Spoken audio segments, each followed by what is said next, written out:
fantastic season for Maclay. Moving right to left on your screen. The snap. Quarterback looking to his left, escapes pressure, still on his feet. He's going to go ahead and keep this one. Still running, still on his feet. And finally tackle made at their own 47. Looks to be their own. Wait a minute. Football's out. Taylor County emerging from the pile. You see Baylor Johnson, Wow. a 5'7" senior, coming away with it here for Taylor County. It looks Andrew, like a turnover. I didn't see that. I thought he was down for a moment, but I guess the football has come out, and that's the first turnover of the game. Absolutely. And Johnson's a dangerous player. He's got 5 interceptions on the year. He had a game where he had 3 different takeaways. He's going to be a big threat. Now, hold up. Defensively. It seems like there's been a correction because the offense is still out there on the field. They're switching footballs, so that means Taylor County's on offense, though. I think we're still waiting on confirmation. What a fun start to the game, right? Yeah, a little gesture there by the PA announcer. The play is under review. That will be the day when we can get instant replay in high school football. You don't want that. You don't want that. We got enough problems it is here at the high school level, Eddie. We don't need to even get an instant replay into the mix. So it looks like, I guess, the whistle was already blown, and we now have 3rd and long. So Here's the snap to George. Looking, has time and protection. A little bit of pressure, escapes, still on his feet, throws. Pass is incomplete. Looks like it was broken up by number 35. That is Dante Green on the nearly intercepted pass, and that's going to bring up 4th and long. Probably going to see the punt unit come out for the Marauders. You mentioned earlier, Maclay wearing the classic baby blue jerseys with the white pants and blue helmet. And Taylor County with their signature orange and blue, looking like Boise State. There goes the punt by George Grant. Looks like it's going to be downed out of bounds somewhere around, looks like around the 20-yard line. Oh, yep. The ref is still moving up. Still moving at the far side. Wow. And it looks like it's going to be good field position for 35. Taylor County. Absolutely. And here come the offense for Taylor County, of course, the junior, Ryan Hamilton. Ryan with an H in there. He's a good slinger of the football. Of course, you got to watch out for the big receivers. McCoy going to do some damage, number 5. Also, James Mingo had a really big game last week against Chipley. Wide receiver set up right here in our... That's going to be a great matchup here as you get George Grant, number 3, and, of course, there's Mingo, a number 12. High snap. That's going to be handed off to McCoy, still on his feet. Breaks away from one tackle. He's still on his feet, moving, cuts upfield. Tackle made finally by number 9. That is Nathan Lilly on the stop.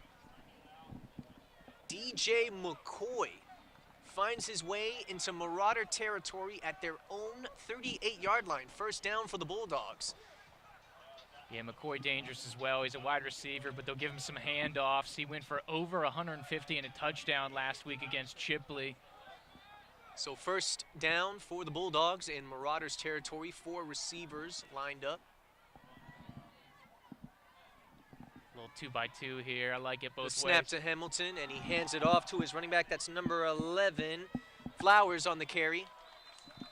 Runs up the middle. Looks like the tackle made first by number 52, Bryson Stanley for Maclay. Gain of about maybe 5 to 6 yards on that one. Second down. And we have a timeout early called by the Taylor County Bulldogs. Looks like they're trying to establish a good running game for the moment. Absolutely, absolutely. So, of course, Taylor County, interesting case, kind of similar to Maclay. They do have some upperclassmen, but a good young core. Of course, we talked about Flowers getting that last rush. He's one of those sophomores that makes things really interesting here for the Taylor County Bulldogs. But, yeah, don't be fooled by the 2-7 record. They're starting to get into a little bit of a flow here towards the end of the season. Like we said, took Chipley to the wire. Had an interesting game with St. John Paul II a couple weeks ago. That was, I believe, a 2-score contest there. Wow, so you're absolutely right. Although the record says one thing, this team's, the way they play and perform is a little bit different. Yeah, absolutely. And under Coach Metcalf, these guys are always going to fight. They're always going to be physical. So anytime you have a good defensive team that does that, they're going to stay in ball games and make things interesting. So I think we should get a really good showcase here tonight. Snap to Hamilton, and he hands it off to Flowers again. And tackle made about to the 30-yard line.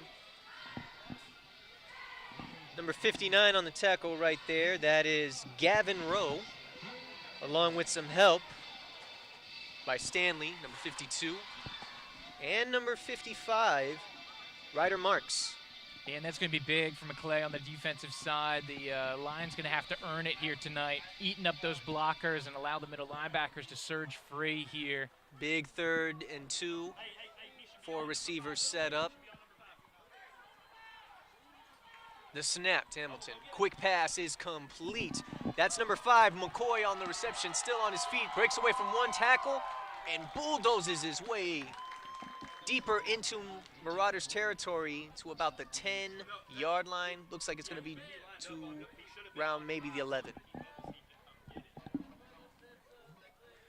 Absolutely, just a good job of the quarterback there. Hamilton getting into his playmaker's hands and taking care of business in the open field, and that's going to be the thing. Of course, they're going to try to stretch you horizontally. And it looks like it sets up a 1st and goal now for the Taylor County Bulldogs. Threatening to score. Snap to Hamilton, hands it off to Flowers. Runs up the middle, still on his feet, and finally tackled by a host of Marauders.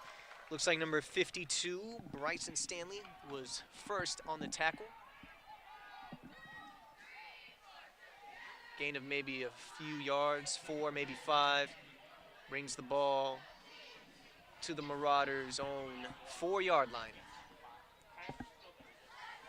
It's obviously dangerous territory. Need a big stop here from the defense here early, but Taylor County doing good here, both the run and the pass, being able to matriculate down the field.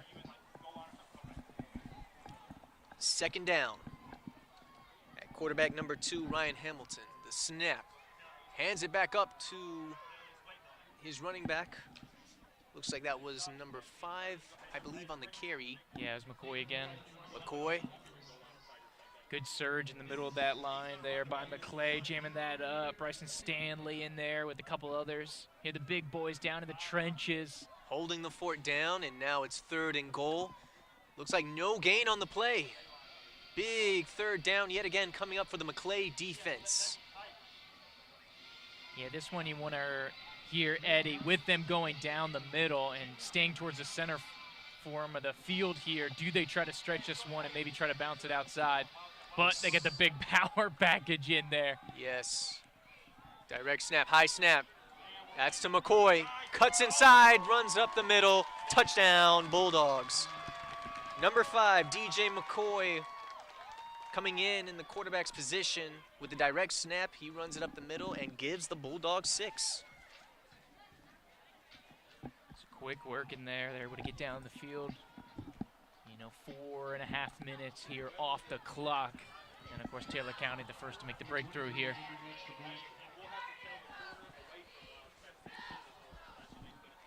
Bulldogs setting up for the extra point. The snap. There goes the kick. And it's through the middle, it's good. And with 7:31 to go here in the first quarter, it is the Taylor County Bulldogs 7 and the Maclay Marauders 0. And it looks like the Taylor County band has made itself present here. Just arrived moments ago. Might have caught some traffic coming up interstate there, making their way on up to the north side. A little bit of a hike there from Perry. Oh, yeah. About an hour and a half here from this side of town.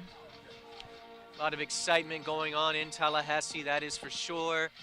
Regular season finales going on currently as we speak all over the city. And both of Tallahassee's finest, FAMU and Florida State, on the road this weekend as well. Yeah, Spotlight's going to be on high school here this weekend. Yep. Eddie, obviously the final game of the regular season, get ready for playoffs. And like you said, the big universities both on the road. Here goes the kick. Number 23. Bit of a short one. This one's going to go out of bounds. And that's going to be good field position for Maclay. Definitely so, and we'll get more into that later on. The Maclay Marauders coming in with a 4-5 record, 2-1 in the district, and possible home playoff game. Playoff and potentially home playoff, like you said. Obviously, Grant coming in here hot. He's kind of the money man for Maclay. They go as he goes. He's making up about 82% of the offense here. He had a one-man wrecking crew showcase last week. Over 450 all-purpose yards and 6 touchdowns. Amazing stats right there. If they can give him time, he can give him a show. So 4 receivers set up for Maclay. The snap to Grant, and he's going to hand it off to his running back. Tackled immediately. That's number 5, Cole Lewis, who's had a good season himself. Stop made by number 77. That is Dalton Matthews. No gain on the play, 2nd and 10. The snap. Good quick pass is complete. Receiver running up the middle, has more room and daylight ahead of him and is finally brought down past midfield. That's number 7, Nash Bashirs. And he's gonna have enough for the first down for the Marauders. Absolutely, the junior, fantastic year this year, made the FACA, Florida Association of Coaches, here, all-district team. Man in motion, and it's back to Bashirs again. Avoids one tackle in the backfield, avoids another up the middle, still on his feet. And he's gonna be tackled by number 77, Dalton Matthews.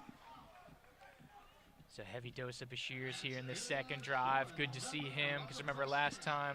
And good visual, having a visual of avoiding those tackles, one in the backfield and one up the middle. Absolutely. No huddle yet again for Maclay. Another receiver in motion. The snap to Grant. He's looking, has time, has protection. Pass is complete.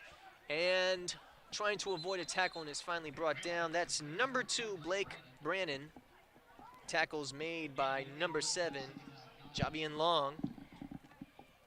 I want to say along with number 5, DJ McCoy. So we're going to see him on defense as well. Oh, yeah, just like Maclay, of course, the smaller program coming out of that 1S.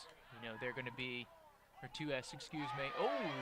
Ball was batted down, but returned back to George Grant. Off of the helmet. I want to say that was McCoy's helmet, too.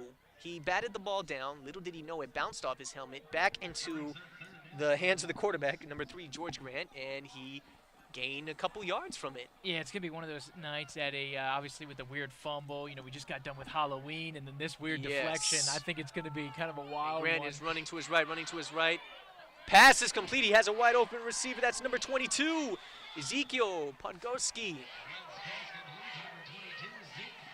And that's a big target in the middle field. Nice little out route there to get back to his quarterback. But Podgorski, big, tall target, does well to collect. Move the chains here for Maclay. Looks like drive number 2, getting the offense rolling.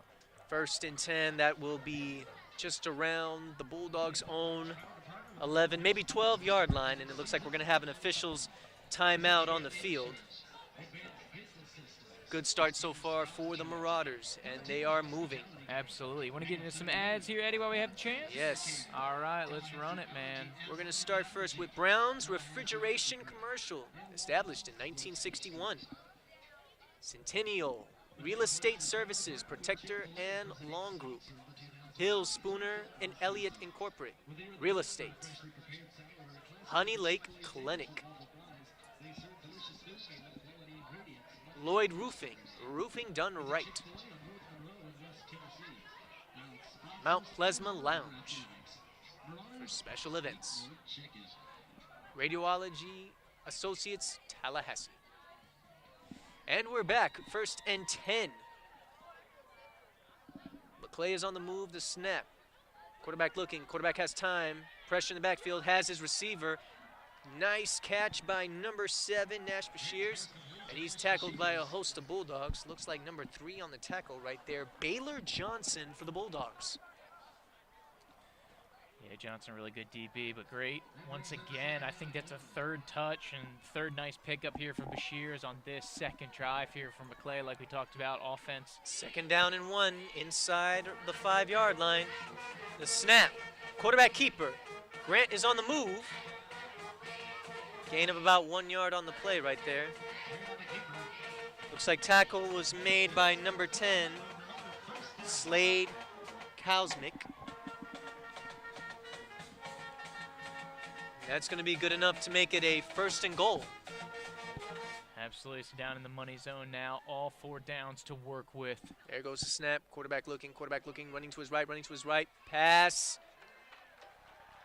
Fakes the pass, runs it in. Touchdown, Marauders. Quarterback, keeper, George Grant.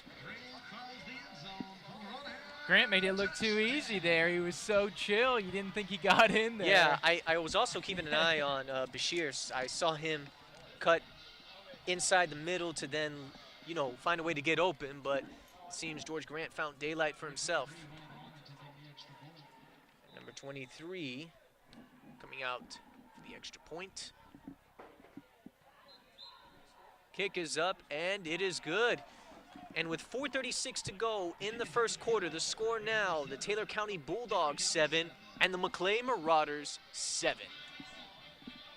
Man, the way that first drive went for Taylor County and that second offensive drive went for Maclay, Eddie, you may be getting that wish of kind of similar result from last year, man, if things continue to start picking up here offensively.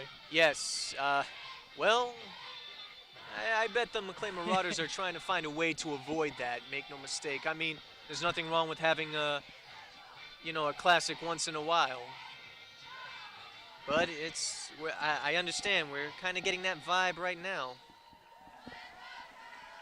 Beautiful night here in the Tallahassee area. The weather is starting to get a little bit cooler in our parts at this time of the year, being that it is November the 3rd.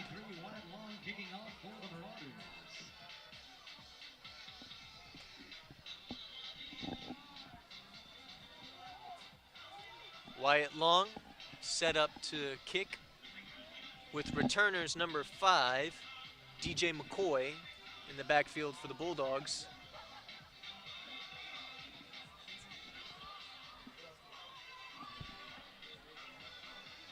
There goes the kick. A little bit of a miscommunication, and it looks like he's going to have daylight. With the kicker to beat, misses one tackle, still on his feet and still moving. Number 12, that's James Mingo. You had brought him up in conversation earlier to watch out for him, and he has a fantastic run past midfield, deep into Marauders territory, and it's going to be 1st and 10 for the Bulldogs at Maclay's own 24-yard line. Yeah, good on Long there, getting back and able to at least disrupt the run back to get some help, to get some of his buddies to take down Good Mingo. awareness by the kicker right there. Otherwise, that may have been 6. So here we go, big task here from Maclay defense. How do they respond after giving up that first drive touchdown? In that quarterback number 2, Ryan Hamilton for the Bulldogs. The snap. Hands it off to Flowers, nearly lost it on that one, runs up the middle to the 20-yard line. Stops made by number 9, Nathan Lilly. Looks like along with number 55, Ryder Marks. 2nd down, maybe 6 yards to go. Clock is ticking at 3:58 left in the first quarter. And don't be surprised if you see a little quarterback situational play here. Potentially number 15, the sophomore, Eli Tootin, getting into the ball game. Just got to put that on your radar, Eddie. Snap, fakes the handoff, and he's going to throw one downfield. Pass is complete, but that is out of bounds. Nice throw to number 12, James Mingo. He catches it, but he was out of bounds. So now that brings up a 3rd down for the Bulldogs.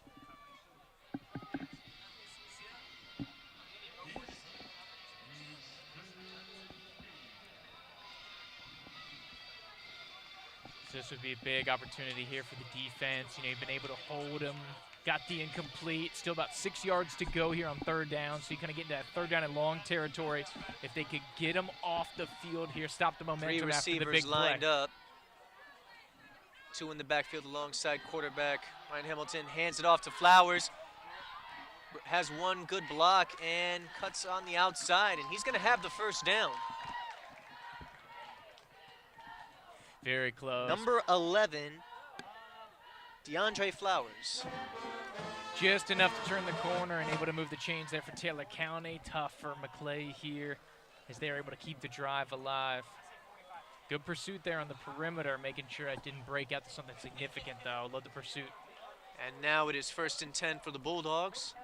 Moving the chains, threatening to score deep into Maclay territory, just inside around the 15-yard line.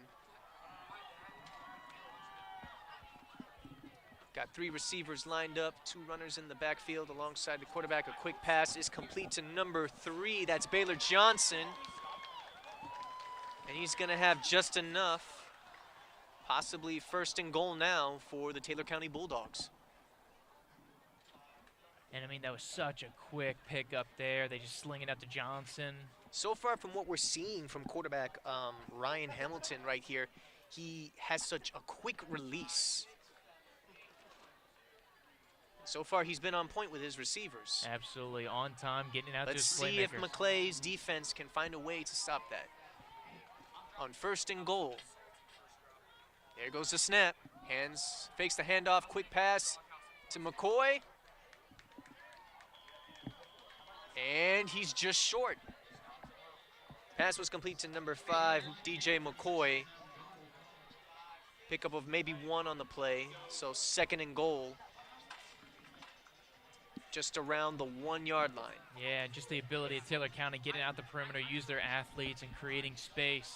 So far been tough for Maclay to kind of limit that right here.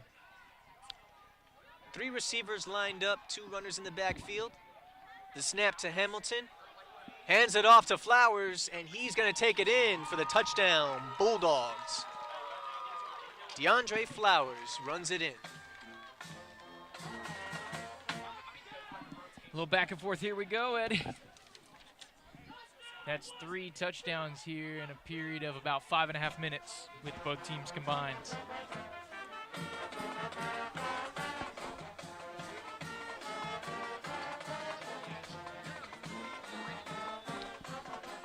Bulldogs setting up for the extra point.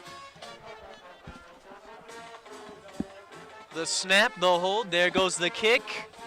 Almost blocked, but it is good. And with 1 minute and 56 seconds to go in the first quarter, the Maclay Marauders 7 and the Taylor County Bulldogs 14. Yeah, getting rocking and rolling on a Friday night here. Obviously, Flowers at that one. Bashir's, like you said, almost getting in there for the blocked extra point. But yeah, it looks like we got a little offensive showcase going here early, Eddie. Yes, we talked about it earlier, how last season's meeting was a shootout. Are we in store for another one yet? We will find out as the game continues. Last drive from Maclay was one that was pretty quick. They found rhythm in the quick pass game themselves, ran the ball decently, and Bashir's just really helped set up, you know, that scoring drive for quarterback George Grant to run it in. So let's see if Maclay can have another unique series just like that again. Yeah, stylistically, the 2 teams going at it. The second drive for both teams, a lot of quick passes. Here, of course, he had some runs in the middle, but really stretching the perimeter when they had the opportunity. So interesting kind of back and forth here between these 2 offenses. There goes the kick by the Bulldogs. This time it's a little swift kick, a good little bounce, and that's going to be Tucker Popel on the return. Good field position, though, as you're almost to the 40-yard line here. 60 and change to get to the end zone. Maclay will take over just around their own 36, maybe 37-yard line. With 1 minute and 50 to go in the first quarter. 4 receivers lined up. Quarterback number 3, George Grant in the backfield. Receiver and runner in motion. Pressure. Finds Nash Bashirs on a quick pass, and he's going to be tackled down. Looks like that's number 56 right there on the stop. Kendrick Franklin. Good hands play to make sure that Shears didn't get any more yardage from that. Second down, about 6 yards to go. The snap. Ball's handed off to the running back up the middle. And that last one, great job by Grant, holding on to the last possible second before hitting that screen pass. Yes. Otherwise, it would not have worked. Bashirs wasn't, and the blockers were not in position until he held that. Short gain made by number 27, Tucker Popel. Receiver in motion on 3rd down. There goes the snap. Quarterback running to his right, running to his right, running to his right. George Grant looks like he's going to take it. Gets the first down. Shakes away from one tackle. Cuts up midfield. Gets into Bulldog territory at their own 48-yard line. Yeah, great run. Grant out on the right-hand side, picked up some blocks. Looked like a design run from the get-go here, Eddie. But like you said, when you have a dynamic dual-threat quarterback, let him do his thing. That is for certain. And he tosses it to number 27, Popel, runs up the middle and is tackled down. Looks like number 7, Javion Long on the stop, along with number 0, Javarian Harris. And there's Popple again. Like we said, second half of the season, freshman really coming on strong. I think he's going to be a really fun player to watch next couple of years here from Maclay. Definitely. Receiver in motion. Fakes the handoff. Quarterback keeper runs up the middle. He's got some daylight running room. And he is dragged down by number 5, DJ McCoy. George Grant runs up the middle, gets the first down, running it deep into Bulldog territory. Fantastic read. Blocking was phenomenal in the middle of that formation. Credit to the line with Marks in there under center, and then the C's just parted. Snap to Grant. Pass is complete to Nash Bashirs. Avoids one tackle, avoids another one, spinning his way, still running, and is finally brought down just close to around the Bulldog 20-yard line, and that will be the final play of the first quarter. And at the end of one, your score, the Taylor County Bulldogs 14 and the Maclay Marauders 7. So what'd you think, Eddie? Time for a little sponsorship coming through here? Of course. Let's break down these sponsorships of the top Marauders. Advanced Business Systems, Accentra Insurance, Banners Contracting Incorporated, For the Table Hospitality, Hangar 38, let the good times roll. Home Instead, to us, it's personal. Tallahassee Allergy, Asthma, and Immunology. Tallahassee Medical Group. And those are your Maclay sponsors, the top Marauders. We are now switching sides for the start of the second quarter. Now moving left to right on your screen. And we're also doing our best to make sure that our viewers are listening. We do have the band here in attendance for the Taylor County Bulldogs. Loud and proud all the way from Perry here. Well, last game of the regular season, can't hold anything back. Of course, the way the playoff points are looking, maybe the end of the road here for Taylor County, unfortunately. Feels like they're just starting to hit their stride the last month or so of this season. But that is an absolutely brutal region in 2S. You could say the same as well for the Maclay Marauders, how they've been making the push towards the end of the season themselves.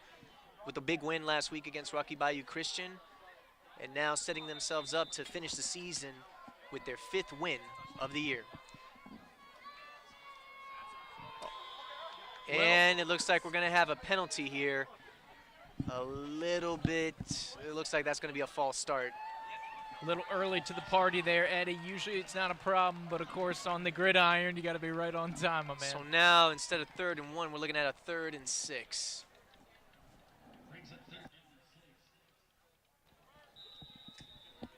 Third down and 6 at quarterback number 3, George Grant. There goes the snap. He's looking, has time, has protection. Pass is complete to number 7, Nash Bashirs. And I think he's going to have enough for the first down, Andrew. Tackle made by Javion Harris. Absolutely. Grant able to hang in. Of course, Madden Metcalf breathing down his throat. You talk about seniors, a senior for Taylor County. Of course, he is a mean man in that front 7 here for Taylor County. But good on George Grant hanging in there, delivering that kind of long developing route, able to move the chains. There goes the snap. Another pass complete, tucked in. Running up the middle is number 2, Blake Brannon. correction on the last name, and that looks like it's going to be good to set up a 1st and goal for the Marauders. Great to see. It looks like Brandon's definitely healthier than he was about a month ago. I know he was kind of on and off the field, kind of nursing some injuries, but he looks fresh, spry, and that's going to be great for Maclay to have a weapon on each side. There goes the snap. Looking. Quick pass is complete.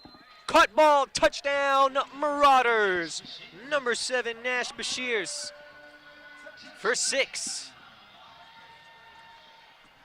George Grant just made that look so easy. 1, 2, 3 on the snap, and boom, you have your go-to receiver on that one, and you have 6.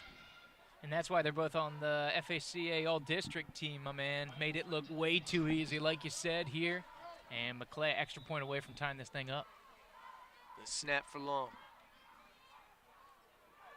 Extra point is up, and it's good. And with 11:07 to go here in the second quarter, it is the Taylor County Bulldogs 14 and the Maclay Marauders 14.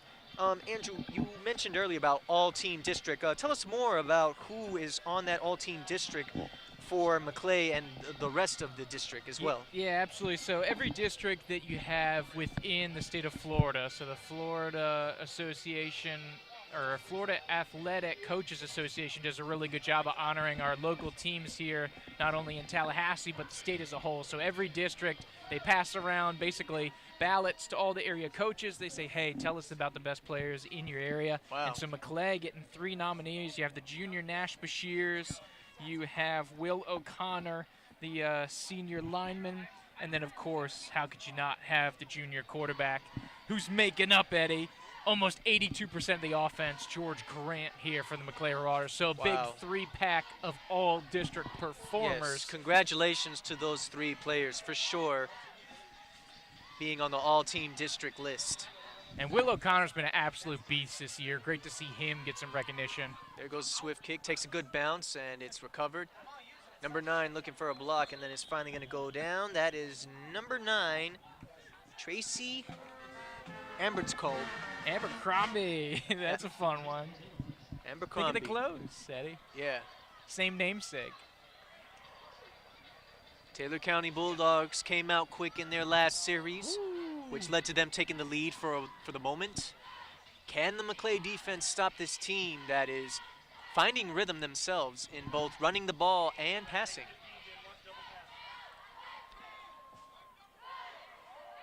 All right, so we have 3 receivers lined up, 2 runners in the backfield alongside number 2, Ryan Hamilton at quarterback. And you do have the backup as we hear some of the coaching staff identified. Of course, you have Tootin, number 15, Ethan, the sophomore, number 15, in the slot.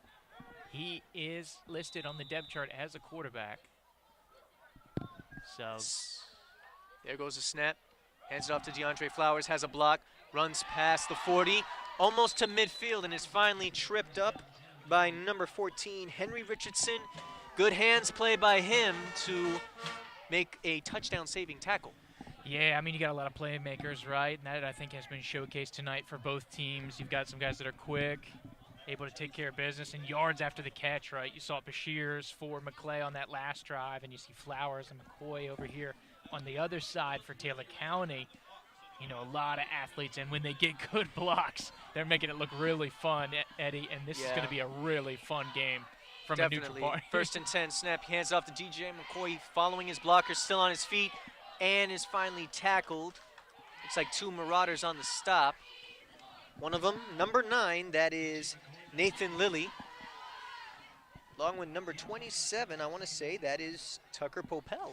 Yeah, Lilly's having a monster season here. I think he's got 84 tackles on the year. Outstanding. He's all over the place here. I think he's the top tackler on defense, if I'm not mistaken, here for the Marauders. And by top leading tackle, would you Yes. say? Wow, fantastic. Congrats to him. Good season that he's having along with the rest of his teammates. 2nd down and about 6 yards to go for the Bulldogs. Receiver in motion. High snap, but it's controlled and handed off to DeAndre Flowers. And then tackled up the middle. That is number 58, Manny Arizo. First time we call his name here tonight. Arizo, he's had some really good games this year. Think of the Cambridge Christian one where he was absolutely relentless. And that's been the story. When Maclay can get a good push, give the defense trouble. They have really good games. And then, of course, you flip that on the offensive side. You give Grant time. We've seen what he can cook up here in the backfield, Eddie. Let's see what him and the rest of the defense can do on 3rd and 2. QB change. There's Tutton, like we talked about, 15 in the ball game now. And he's going to do the traditional quarterback sneak up the middle. Fumble on the play. That's a fumble. Maclay is signaling that they have it. Are they going to give it to them? It was close. He was on the way down. Don't know if the football came out, and it looks like... And they're going to give them the first down. So he was down. Yeah, it was pretty close. Yeah. Are you sure we don't need instant replay in high school? I mean, we got enough problems as it is, Eddie. I would love it, but... I mean, Time will tell. If we can overhaul this playoff system, I think that's going to take priority over instant replay. One step at a time, that is for certain. Yeah. So 1st and 10 now for the Taylor County Bulldogs. Hamilton back in at quarterback, typical. And he has a quick pass. It's nearly complete, but pass was incomplete. Intended for number 12, James Mingo. And this is going to be a fun battle. Of course, Bashir's and Grant going to have their hands full here as you talk about Mingo and McCoy and some of these other weapons. Baylor Johnson, number 3 here on the perimeter. Because a lot of times you do see them kind of travel with the star receiver here. 2nd and 10 now for the Bulldogs. Looks like they have 3 receivers lined up with 2 runners in the backfield alongside Hamilton. The snap. Hands it off to DeAndre Flowers. He's got some running room. He's still on his feet. Finds a block. Still on his feet. Still going. No flags. Wait. He stepped out of bounds.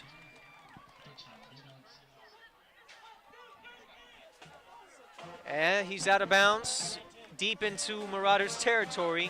Looked like it seemed he had daylight ahead of him, but nope. Stepped out of bounds. The sophomore can scoot here. They've got some insane speed, so just to kind of put in perspective, Mingo is a 2-time middle schooler, 100 and 200 meter hurdles winner, state champ for middle school, and then you can just saw what Flowers had here, a lot of speed on this Taylor County offense. So 1st and 10 for the Bulldogs. Snap. Hands it off to number 5, DJ McCoy, still on his feet, still running. Trying to shake off some defenders, but they see him coming. Looks like the tackle made right there by number 58, Manny Arizo. Gain of about 3, maybe 4 yards on the play. We're looking at a 2nd down and about 7 yards to go for the Bulldogs. Clock is ticking. 7:43, 7:42 to go in the 2nd quarter till halftime. Coming up at halftime, we'll have some scores from around the local area and more. Yeah, everybody a little more scoreboard watching this week as opposed to what you normally do here with these playoff situations coming into the fold. The snap on 2nd down, and he hands it off to Flowers. He avoids 1 tackle and runs up the middle. Tackle made. Looks like Quentin Douglas, I believe, number 62 here, Eddie. Yes, that is Quentin Douglas, number 62 on the stop. Brings up 3rd down. Good solo effort there in the middle of the field. That could have been a little bit of a bigger gash. Gives Maclay an opportunity here, 3rd and short. But so far, Taylor County's done a fantastic job of staying on schedule with this offense. No 3rd down and long This so far time they have 4 receivers lined up, 1 runner in the backfield. Snap to Hamilton, looking passes to his left. McCoy shakes off 1 tackle, trying to break off another, but is finally brought down. That's number 9, Nathan Lilly on the stop. Gonna be close. And we're looking at a 4th and 1. Oh, there's no doubt. There's no doubt that Coach Metcalf's going to go for this one here. Bergen in the power package. You can see Madden Metcalf, number 58, one of the defensive players, and also kind of the big personnel, Kamari Jackson. He's the nose guard. So look for the big boys in the backfield. This is probably going to be similar to that other play that we saw run in the red zone. Yes. 1 or 2 drives ago. Looks like a direct snap coming.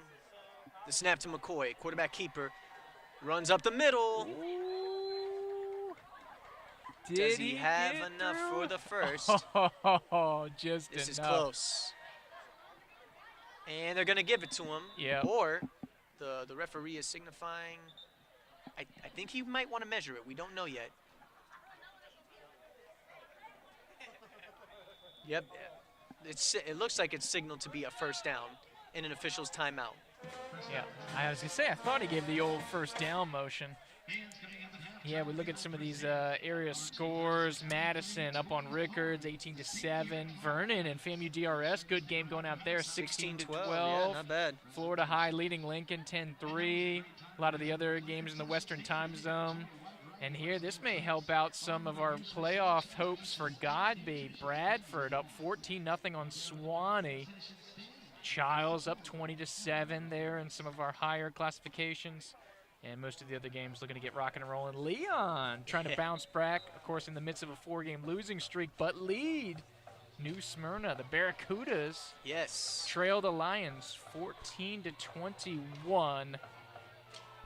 And Mariana, maybe a little upset special. They lead South Walton 6-0. Got to keep a close eye on that one. Of course, Gadsden County, Godby fans, they're going to like that result as they're hoping their teams can take care of business. Yes, and that game, too, is also scoreless for the moment, Gadsden County and Godby. Yeah, I don't think Gadsden and Gateway is getting reported yet. It's a winless Gateway out in the Kissimmee area, that Central Florida kind of corridor.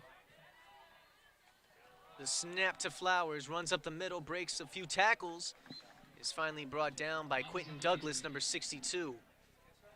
Of course, we want to find that all-important JP2 and Monroe score. Those are going to be important. Of course, JP2 playing Milton. I think they're on the road, so that one's in the Central time zone. So they should get going. We'll be sure to keep every one of our listeners to this game and viewers more scores and updates at halftime. With 5 minutes to go in the second quarter, Bulldogs threatening to score. It's second down and about 5 yards to go. They are deep into Marauders territory, just around the 5-yard line. The snap to Harris. Hands it off to DeAndre Flowers, and he's tackled immediately. Fantastic. Great surge through the middle of the Stop formation. made by Manny Arizo, and he Arizo. is fired up. That's my boy. Need a big game on that defensive line. Great job of surging through. Unblocked. Loss of maybe one on the play, so you're looking at 3rd and 5 now. This may be one of the longer third down conversions that Taylor County's going to have to face. Huge play by Rizzo, launching through the gap, and he's going to give Maclay a chance here on the 3rd drive to keep Taylor County out of the end zone for the first time. Play clock is at 8 seconds. Each team with 2 timeouts. And timeout is called by the Taylor County Bulldogs. That stops the clock at an even 4 minutes to go in the second quarter. Coach Metcalf wants a little time to think this one over. This is a really big kind of 3rd down and 5. We've seen a lot of different looks here for Taylor County. You talk about the jumbo package. You have McCoy coming out of that Wildcat formation. We've also seen them spread it out and just have Hamilton dump it off to Flowers and those guys on the perimeter. So they've shown a really kind of diverse offensive skill set. And you mentioned it earlier how this is a big, important 3rd down for both teams. For one, Taylor County looking to take a lead before halftime. On the other side, the Maclay Marauders hoping to make a stop and get the ball back with just enough time to go down the field for a scoring opportunity before going to the half, because Taylor County will receive the opening kickoff to start the 3rd quarter. Yeah, that's a great point, Eddie. So obviously they want to try to get the ball back. Obviously you'd love to give up 0 points here. Let's see if they can. On 3rd down, receiver in motion for the Bulldogs. The snap to Hamilton, fakes the handoff. A quick pass is complete. Caught ball. Baylor Johnson, touchdown, Bulldogs. Yep, so I'll put Taylor County with the advantage once again. Back and forth we go. That's now 5, when you include both teams, Eddie, 5 consecutive drives ending in touchdowns. Wow. Wild one. Senior night, baby.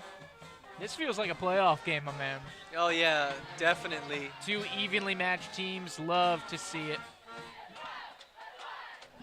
This one should be a very exciting finish. Bulldogs setting up for the extra point.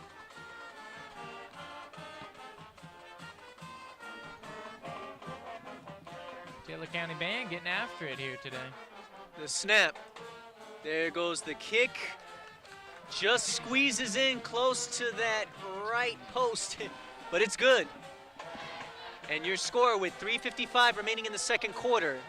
The Taylor County Bulldogs 21 and the Maclay Marauders 14. Yes, sir. So now Maclay with 3:55 left going to receive this kickoff coming up, and they have enough time to go down the field and get a scoring drive and perhaps tie this game.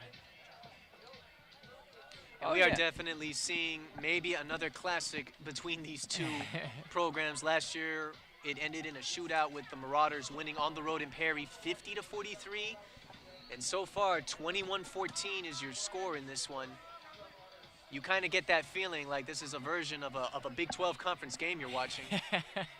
Yeah, this is fun. So, of course, Eddie, Yeah. with the districts and the different regions, and these teams have been separated in different classifications, at least in the Max Preps era, the first time that these two teams played was last year. Yes. So they did the home and home, and I'd really love for them to continue this series because Yeah. last year was a fantastic ball game down in Perry, and we're getting another good one here in Tallahassee, man. I would love to Definitely. see this thing keep and, going. And when I was in school, like, I would hear about Taylor County and how they have a rich, storied tradition. Absolutely. And with Maclay, it's definitely more of a new day tradition. So a tale of two programs that have built a rich culture and tradition for themselves. Yeah, absolutely. And of course, it's really cool to see some of our teams here as we have a little penalty flag when you get that smaller private school, smaller public school kind of dynamic. You have the big city boys, the private school versus the rural county team, and just kind of the culture clash that goes Oh, into yeah. it. You love it. You Yeah. love it. And it looks like an offsides penalty on the kicking team, so that's going to back them up. And Taylor County's going to kick it now from their own 35-yard line. This gives Maclay a good chance for a good return here. 3:55 to go till halftime. So they squibbed it last time. You think they put it in the air, Eddie? I think so. There it is, and it goes in the air. And it's going to be returned. It looks like that's Tucker Popel. Avoids one tackle. And is met at their own 40-yard line. Stop made by number 10. That is Slade Kowsmith. Cal Schmidt. Cal Yeah. Schmidt. That's a big family name going back here for Taylor County. Had some great linemen coming through the program. Of course, I think it was it Kyle? It was either Kyle or Cade Cal Yes. Schmidt coming through the program. Make no mistake, there's been some big names to come out of Taylor County. If I'm not mistaken, LeGarrette Blunt. Yeah, Yeah, I think he was Taylor. two-time Super Bowl champion. First and 10 for the Marauders. Snap to quarterback George Grant. Looking, avoids pressure. Has his receiver Nash Bashirs, and he has daylight ahead of him. Still on his feet, avoids one tackle, still moving, and is finally ran out of bounds into Bulldogs territory. And that's going to be a first down, Marauders. Woo, big hook up. That's going to be monster for Maclay. It's only 20 seconds, and now they're in striking distance here in plus territory inside the 25. I mean, these perimeter receivers for both teams have been doing work, and the yards after the catch have been fantastic for both sides. Offensive showcase. Quarterback keeper. George Grant runs out of bounds.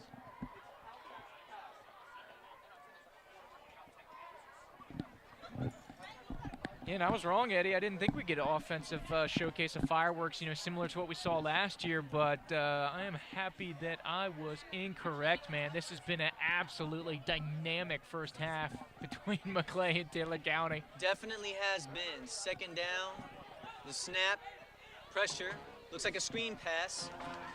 Pass complete to number 5, Cole Lewis. There's the senior getting some good touches there on senior night. 5-7 man here in the middle of the formation. Almost able to leak out for a big game, but good tackle defensively there by Taylor County. I think it was Dalton Matthews able to hit the bring down there. So 3rd down, the snap. Looking, has time, has protection, pressure, and he's going to be brought down. Number 58, Madden Metcalf.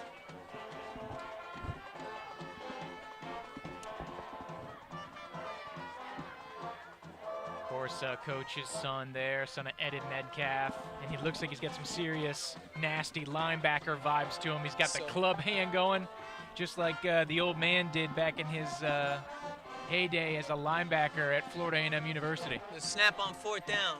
Quarterback has time and protection. Still looking. Pass, wide receiver, caught ball, touchdown, Marauders. That is number 14, Henry Richardson. We talk about kind of emerging freshmen this year, and I think Richardson's another one that falls into those categories. We talked about Popple, but Richardson here earlier in this season, we've seen him a couple times now. Great touchdown, but how about Grant drifting towards his left, buying a little more time, slings it back left. Richardson does a great job of finding the gap in the zone there. The extra point by Long is up, and it's good. And with 2:20 to go in the 2nd quarter till halftime, it is the Taylor County Bulldogs 21 and the Maclay Marauders 21. We have ourselves a combined 42 points. Ladies and gentlemen, we are in for a possible classic tonight, just like we were last season when history was made between these two teams. First ever meeting, 2nd meeting all time now, this time in Tallahassee. Yeah, if you're a defensive person, you kind of want to close your eyes, maybe look away here, Eddie. But if you like a good offensive showcase, this is kind of a dream situation.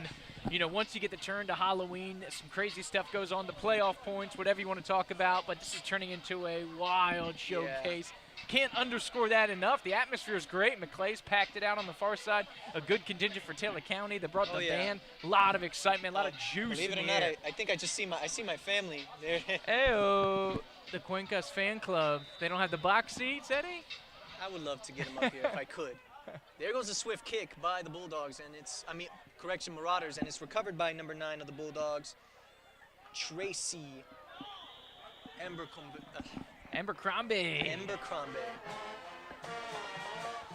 That's going to be 1st and 10. They take over just around their own 35-yard line. 2:11 to go. Both teams have been moving the ball so well tonight, and it's been tough to get that one signature stop. We just saw it moments ago that Taylor County had Maclay on 4th down. Maclay answers back with a score. I only think one time that Taylor County has stopped Maclay on a 3rd and long. Yeah, there's only been one offensive stop. Yeah. 6 out of the 7 drives between the two teams have ended in touchdowns. And the last 6 have all resulted in 6. So it's been a minute since we've seen a defensive stop here. And that was a short drive there for Maclay, so fast. It leaves over 2 minutes for Taylor County to put in some work. Quick pass is complete. Pass complete to number 3, Baylor Johnson. Looks like number 7, Nash Bashir's on the stop. He has had a fantastic night on offense, and it looks like he's continuing that and making some key stops on defense. Clock ticking at 1:49, 1:48 to go.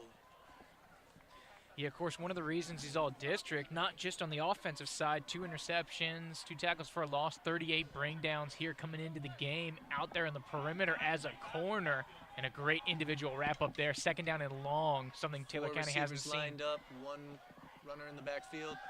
Pass by Hamilton is nearly complete. He had a receiver. Ethan Tootin was the intended receiver, who is also listed as a quarterback as well. Hamilton had him wide open on that one. I thought for sure he had caught that for a minute. But now it brings up a 3rd and 9. Now this makes it the longest for Taylor County tonight. Yes. First time was 3rd and 5, and now it's 3rd and 9. Something they haven't seen here tonight, so it'll be interesting to see how they react, and if Maclay can get off the field, get a stop, would be huge. Snap. Quick pass by the quarterback is complete. The second time now to Ethan Tootin is complete, and he's got enough for the first down. That stops the clock briefly, and now it is ticking. 1:15 to go, 1:14 till halftime. Yeah, and this is what we talked about pregame, of course, being just a fan of Big Bend football. A shame that Taylor County's just now getting rolling, man, because they're looking fun here tonight on offense. The snap. Pass is complete to number 5, DJ McCoy, bulldozing his way through, but is still brought down by 2 Marauders on that one. Leading tackle made by number 4, that's Rollins Miller. First time we call his name out tonight. And a timeout has been called, stopping the clock at 52.2 seconds to go. Yeah, Miller's a fun player to watch.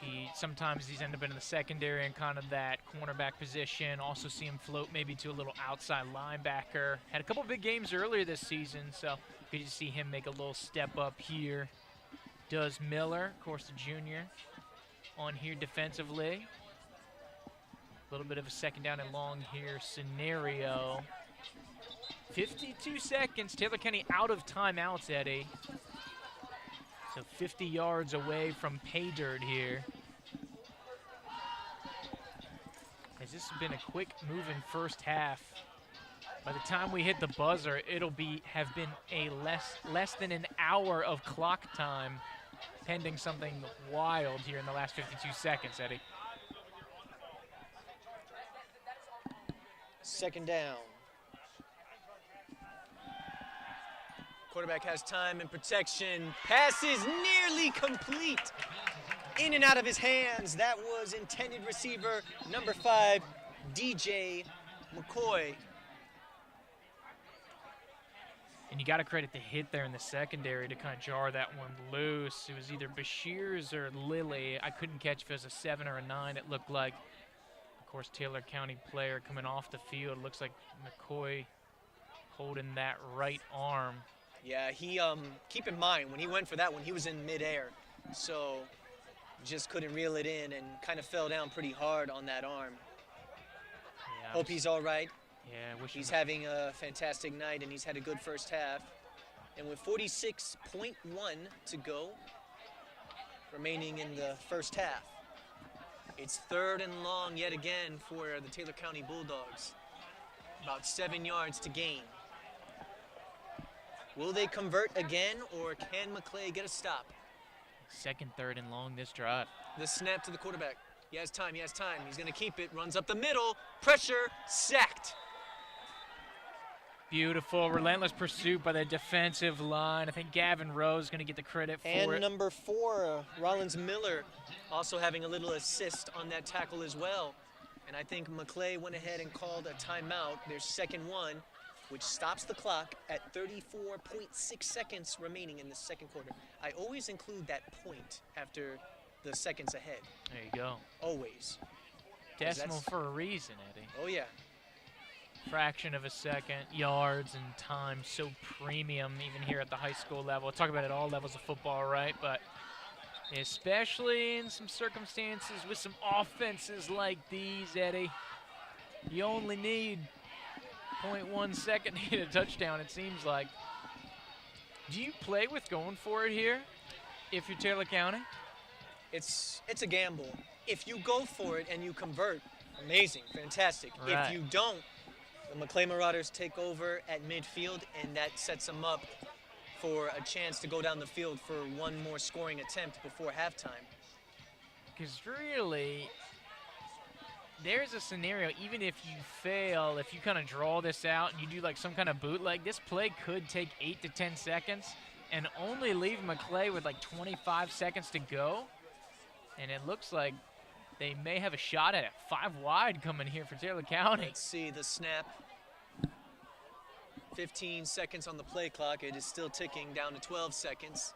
I don't know if they're going to snap it here, Eddie. Taylor County has no timeouts.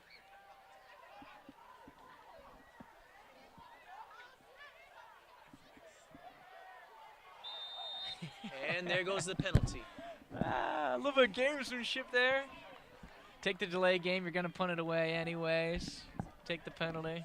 About a 5-yard penalty, so that will spot them, bringing them back to their own 45-yard line. So now they'll bring out the punt unit. And this is a great opportunity. Bashir is fantastic in open space here. If he can catch this one and they keep this in play, this could be big here for Maclay. Could give them a chance before the half. There goes the snap. Nice high up punt. Maclay players saying get away. Takes a bounce, still a roll. Clock is ticking still, and finally downed at Maclay's own 29, maybe 28-yard line with 22.9 seconds remaining in the second quarter. Maclay has one timeout remaining. Maybe enough in them for three plays. You got the timeout, so if you hit something towards the sideline, you can get some about 8 seconds. So, get some to the sideline. See if you can get in field goal range, possibly. What is the longest field goal Maclay has had this season? I think longest field goal is 35. Let's see if they can get him in kicking range. The snap to George Grant. Clock is now ticking. Pressure in the backfield. Still running to his right, running to his right. He's still going to keep and run out of bounds. A lot of time was taken off. About a solid 8 seconds, stopping the clock at 14.6. But he managed to gain a few yards on that one. Makes it second down and about almost a gain of 5 yards. So good job by quarterback number 3, George Grant, seeing if he could bring his team into field goal range with 14.6 to go. The snap. Looking. Pressure, avoids. Running to his left. He's going to take it up the middle, and he's finally brought down. And the clock stops, and it looks like Maclay will call its final timeout with 3.8 seconds to go.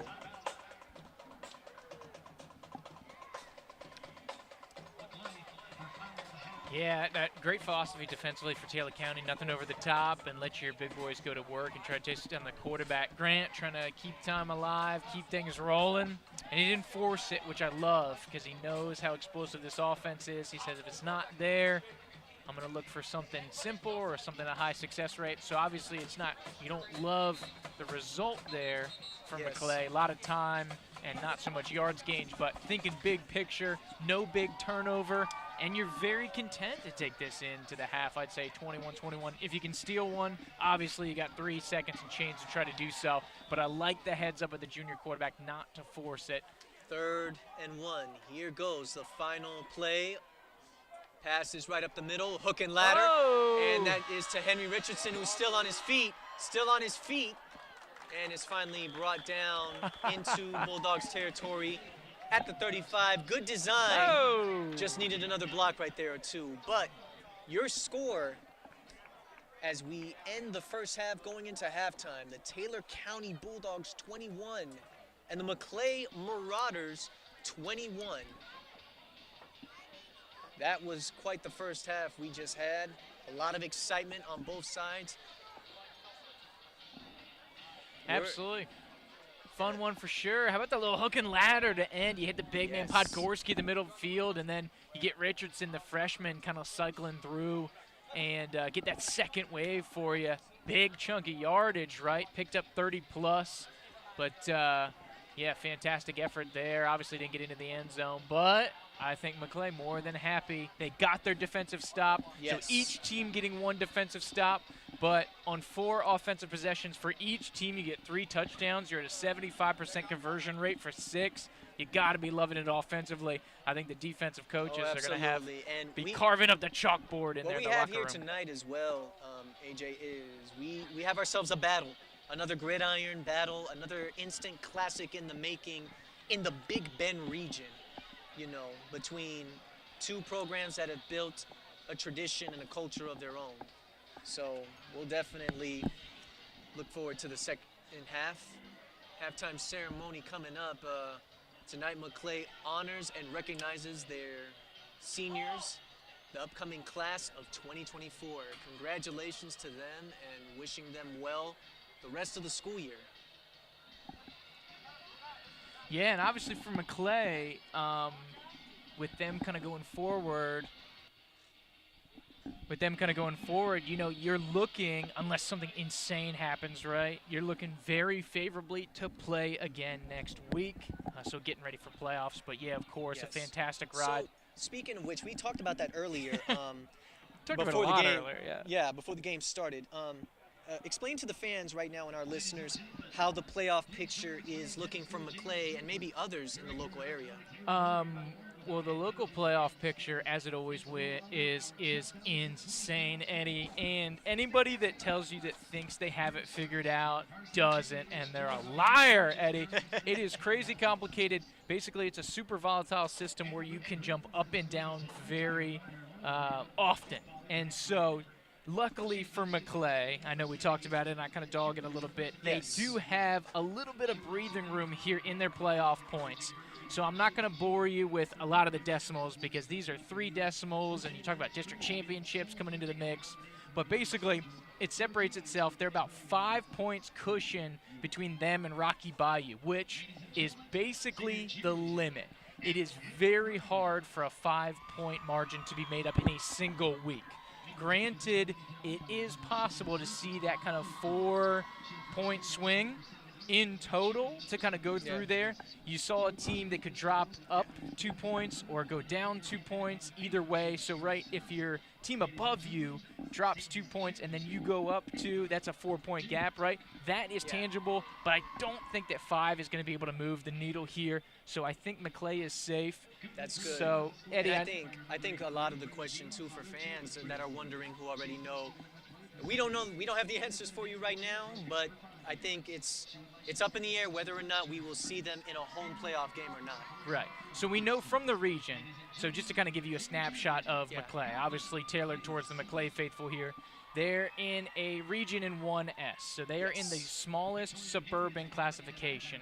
So only, let's see, it's 2 districts, so only 20, no, excuse me, that's going to be 16 teams, my goodness. 16, yeah. I can't even talk, can't even think. 16 teams are going to make the playoffs. It's 4 from each region.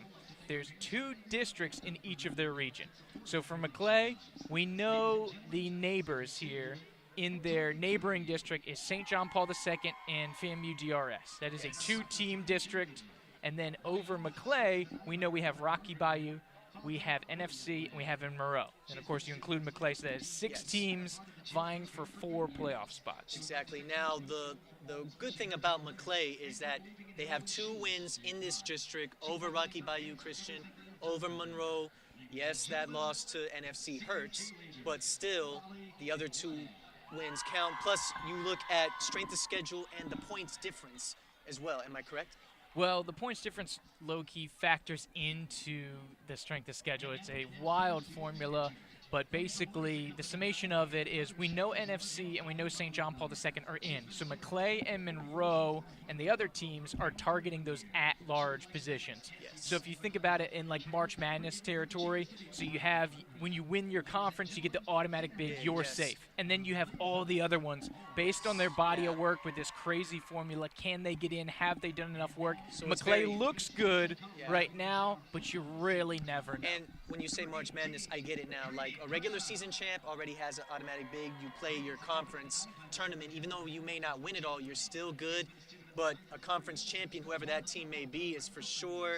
And then the rest who just have a really good record, they're more on the outside and inside of the bubble. Is it that kind of scenario? Yeah, similar, and not to nitpick, but the regular season champ doesn't make anymore. But as far as March Madness, what I love about that is there's a human element, and I would really love to see that on a selfish side. Obviously, with the current structure and the way the state is and having over 700 participating schools in a football program, I don't see a sensible committee of sorts that you see collegiately just with the spread of information. And we'll see, because for sure the system is going to be yet again in the works of changing this offseason. We've had it now for like, I want to say 3-4 years now, still getting used to it and stuff. Some schools have adapted, some schools have not, but only time will tell. And you just hope it gets better, you know? Well, that's the one issue, Eddie. Not to kind of slam on this issue, but something I Yeah. could go off about. But it's just the changing nature. If it's a situation that's not working or is less than favorable but is consistent, you can at least plan for that. So we saw about 7 years ago when they went to this initial kind of iteration of the point system, leaving that old district champ and the district runner-up from each specific district making the playoffs. We've seen it just wild swings of corrections because we had teams that had a crazy strength of schedule Yeah. or a good pedigree who were playing tough, but then with that old system, a lot of people believed that they were over rewarded for that. Yeah. And you saw a lot of complaints. So luckily our Gadsden County boys went 0-9 one year, were a benefactor of the strength of schedule. They got into the playoffs. People Yes. went up in arms, so they overcorrected. And so now you're seeing a system which largely values straight up record. So you have teams scheduling maybe not as heavy because if you can get for that certain percentage point, if you can go in with an 8-2 record, that carries a lot more weight than potentially a 5-5 team that has gone through a brutal schedule. And you can kind of cross compare that of teams that we have across the Big Bend here. Yeah. But that's kind of one of the things in Well, play here. So record is king, which is why we talk about in this region potentially seeing Monroe drop out of the playoffs. They're on bye this week, but of course, if Rocky Bayou is able to jump up, they could potentially leapfrog them. I think Maclay is safe, like we talked about it. I think I ran some percentages and I got Maclay at a 78% chance to make the playoffs here. So it's over 3/4. But still not a lock. We'll see after tonight how that percentage may go up. And when we return during halftime, we'll have some scores from the local Big Bend region and more. You're watching Maclay Marauders football here on Four Quarters Online. We'll be right back in just a moment.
And we're back. It is halftime here at Frank Shaw Field.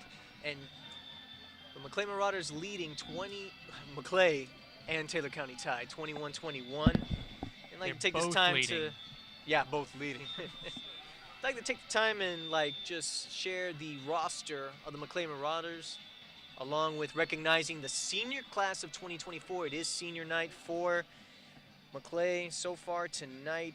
Recognizing Brinkley Snow. We've called his name a few times this season. Congrats to him. Senior outside linebacker and center. Along with running back Cole Lewis. He's had a couple touches this year and he's done pretty well for himself. Wide receiver number 8, Brad Garish. Senior middle linebacker Nathan Lilly. Along with senior wide receiver Casey Gray. And recently, quarterback, wide receiver, and defensive back Grady Brown, who took the first snap of the game earlier. That was a very special moment. Congrats to him as well. Senior quarterback, Rich Smith, outside linebacker, number 24. We've called his name a few times here this season. William O'Connor, defensive tackle, definitely having a good senior year, alongside number 59, Gavin Rowe, along with number 60, Jack Gooster, Peyton Pask at number 64, and 99, Armand Rutlig. And that is the senior class of 2024. Congratulations to those players. You know, it was only a few years ago for us. We had our senior nights around this same time of the year. And I tell you, there's nothing special like having that final game of the season at home in front of your home crowd, and especially when you're playing in a classic like this. And now we're going to get into some scores. Andrew, what do we got? We got some interesting ones going on in the Big Bend region.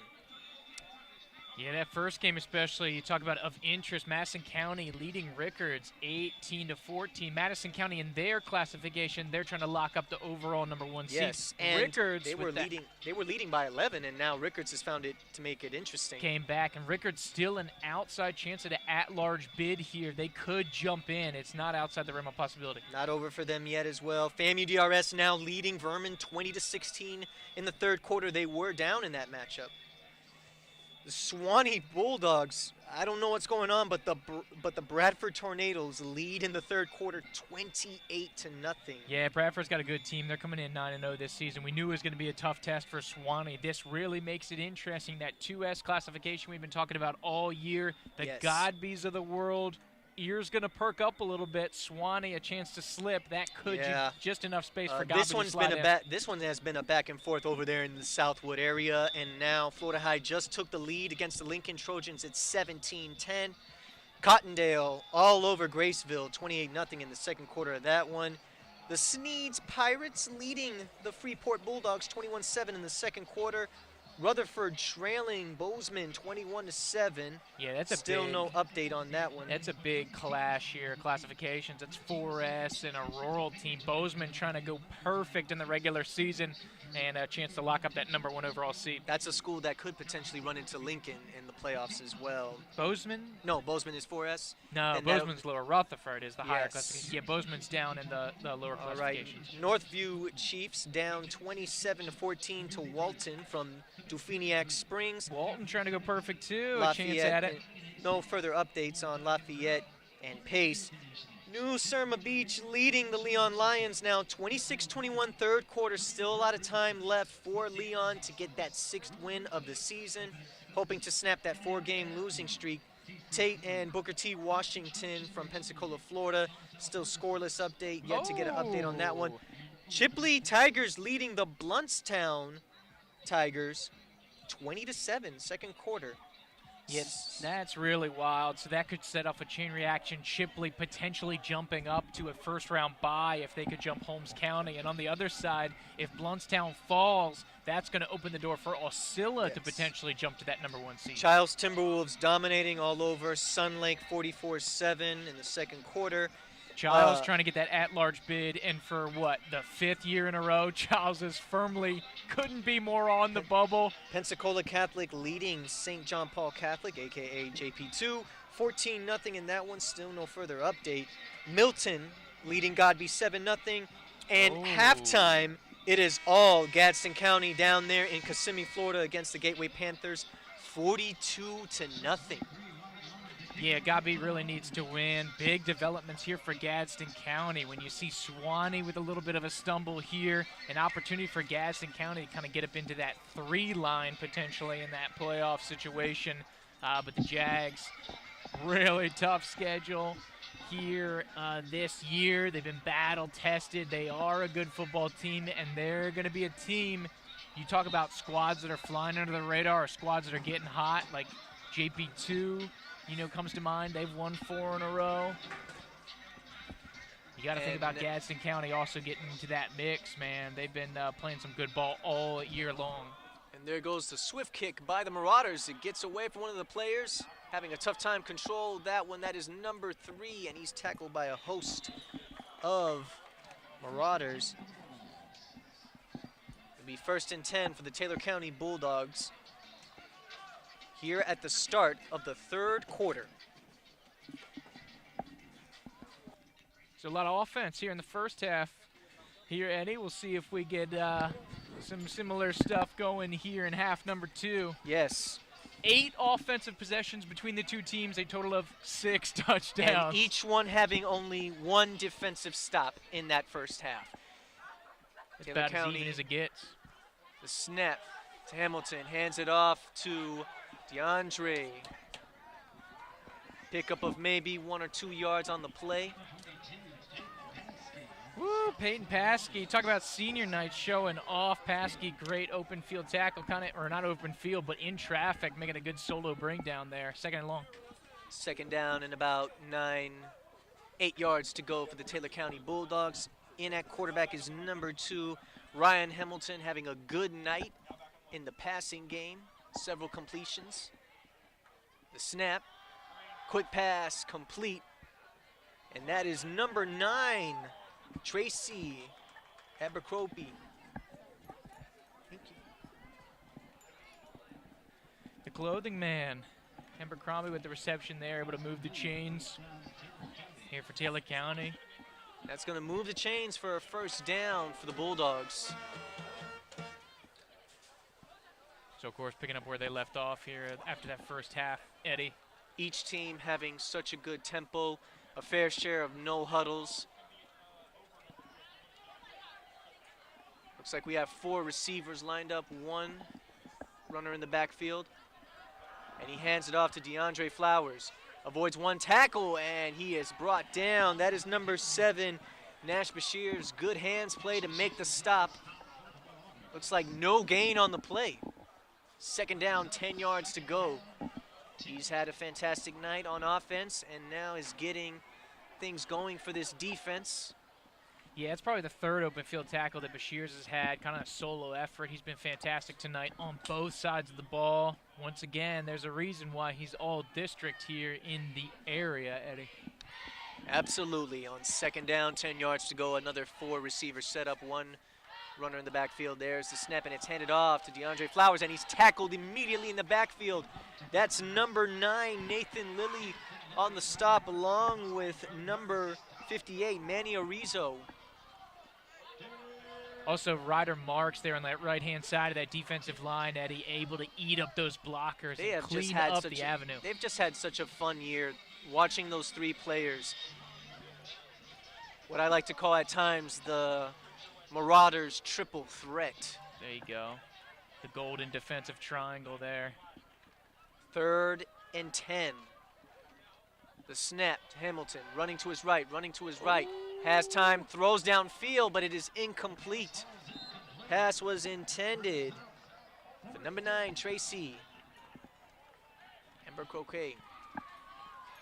Yeah, absolutely. Good pursuit there on the quarterback, good coverage on the defensive end, Eddie. So that was probably only the 3rd instance that we've seen Taylor County in a 3rd and long, and now it's actually 2 of 3 of those opportunities Maclay has made a stop. So when they're able to step up get Taylor County off schedule. The success rate defensively has been fantastic. That is the first defensive stop for Maclay of this second half. Second overall in the game. There goes the snap. There goes the punt, nearly blocked. And looks like he's gonna let it blow. And we have a late flag in the backfield. Some action on the punter, perhaps. It's all the way back at the 25-yard line.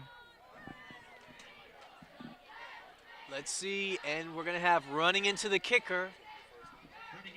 So it's not roughing, so it looks like it's just the 5-yard penalty, as I believe that's what the referee was kind of flashing here.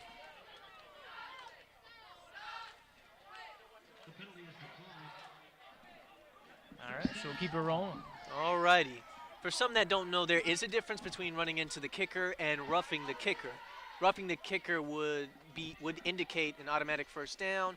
Running into the kicker, 5-yard penalty, if that is correct. So you kind of play the numbers game, right? Because you accept it. Unless you're going to go for it on 4th and medium, it doesn't really make sense to try to go ahead and potentially re-snap it, especially if Maclay got the automatic block. So Coach Metcalf's like, hey, we got a good punt off. We'll take that. Let our defense take care of business. And they've been playing exceptionally well for most part of the night. Let's see what Maclay's offense is going to do. First offensive series in the second half, and there goes the snap. Quick pass is complete to number 7, Nash Bashirs. Avoids one tackle, nearly misses another one, but is stopped just at their own 20. Gain of maybe 2 yards on the play, second down and about 8 yards to go. He's crafty, dude. Get him in some open space. Obviously, we've seen yards after the catch all season. Been huge.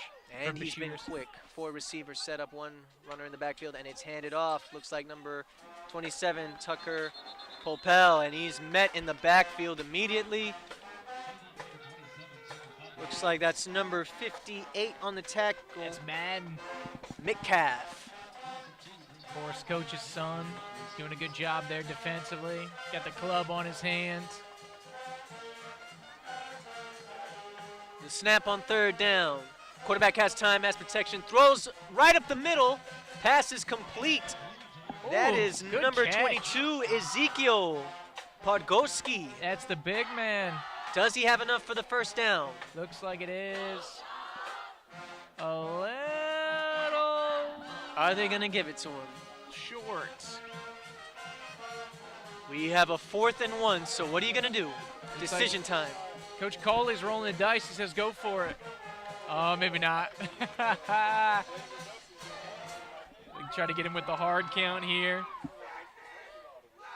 Oh, they may just be switching with a punt, because remember, Grant is your punter, so they may have just audibled into a punt, but it looks like... And a lot of confusion going on.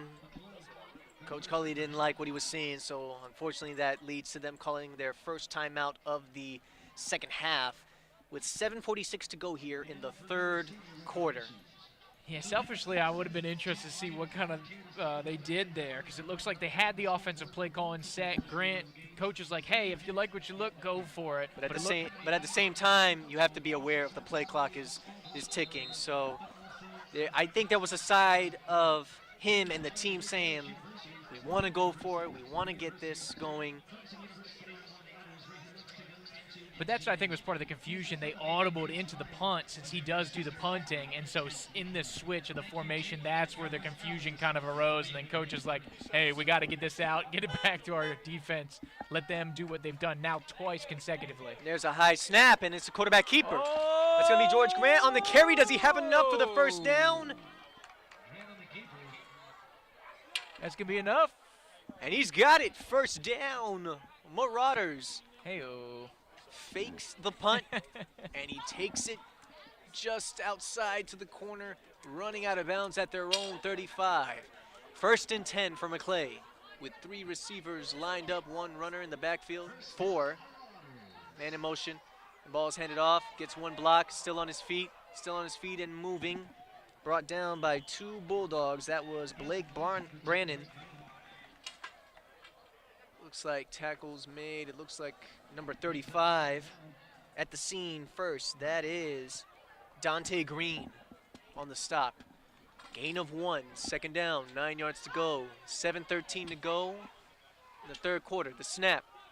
Quarterback running to his right. Pass is complete to Podgorski. Tackle made by number 12, James Mingo. And this is kind of what we've seen a lot of here from Maclay, especially in the first half, trying to stretch the field width-wise, get it to their speedy receivers, but then in the second half, feed the big man in the middle, and Podgorski's had a lot of fantastic second halves this year. And he has the first down. Quarterback looking to pass, has time. Comes upfield, and it's incomplete. Intended for number 14, Henry Richardson. Good job by the O-line to give George Grant a little bit of some time. He comes up just a little bit to make that deep ball, but just couldn't find his go-to receiver. Yeah, they hit the freshman on those deep routes a couple times this year. Richardson gets loose, but just unable to link up with the quarterback. Hands it off to his running back. That's Tucker Popel. Missing a few tackles, still on his feet, and is finally tackled down by number 12, James Mingo, along with number 14, Jabez Glanton. Beautiful. And he has the first down. You got to think a little bit of self-scouting went into there because that's a very high percentage Maclay's passed so far this season. They slip in a little run, and Popple, the freshman, doing great there in the open field. Pass complete to number 7, Nash Bashirs. Breaks off of one tackle, still on his feet, still moving, refusing to go down. And I think he's going to have enough for a first down for the Marauders. Okay, Nash, there you go. How about the junior? Refusing to go down. Yeah, a little bit of flex on senior night. Here is Nash, of course, once again, one of those all-district guys here for the FACA district here. The snap on first down, quarterback keeper, runs up the middle, missing a few tackles. Ooh. Nice running skills right there by quarterback number 3, George Grant. He's tackled by number 0, Jarvion Harris. And Mr. 82, as I like to call him, Eddie, of course, making up 82% of the offense here this season. Great read in the middle of formation. If he goes up to 3, is he Mr. 83? Absolutely. 2nd and 1, the snap. Quarterback looking, has time, and he's going to go ahead and keep it and run. Penalty in the backfield. Grant still on his feet, refusing to go down, and he cuts in the corner. He's got the touchdown, but let's see if it stands, and it does not. This one's coming back, holding.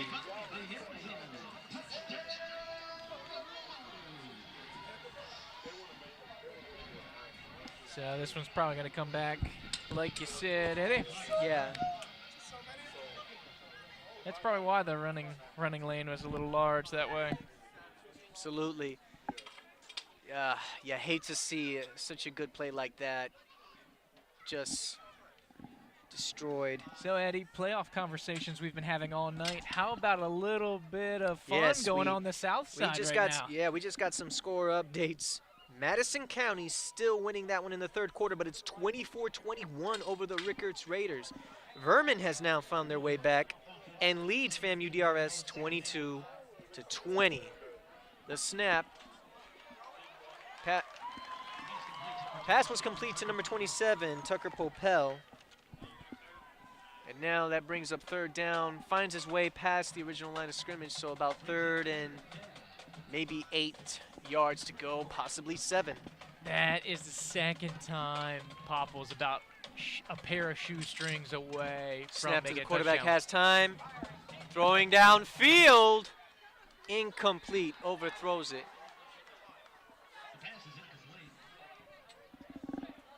Intended for number 14, Henry Richardson.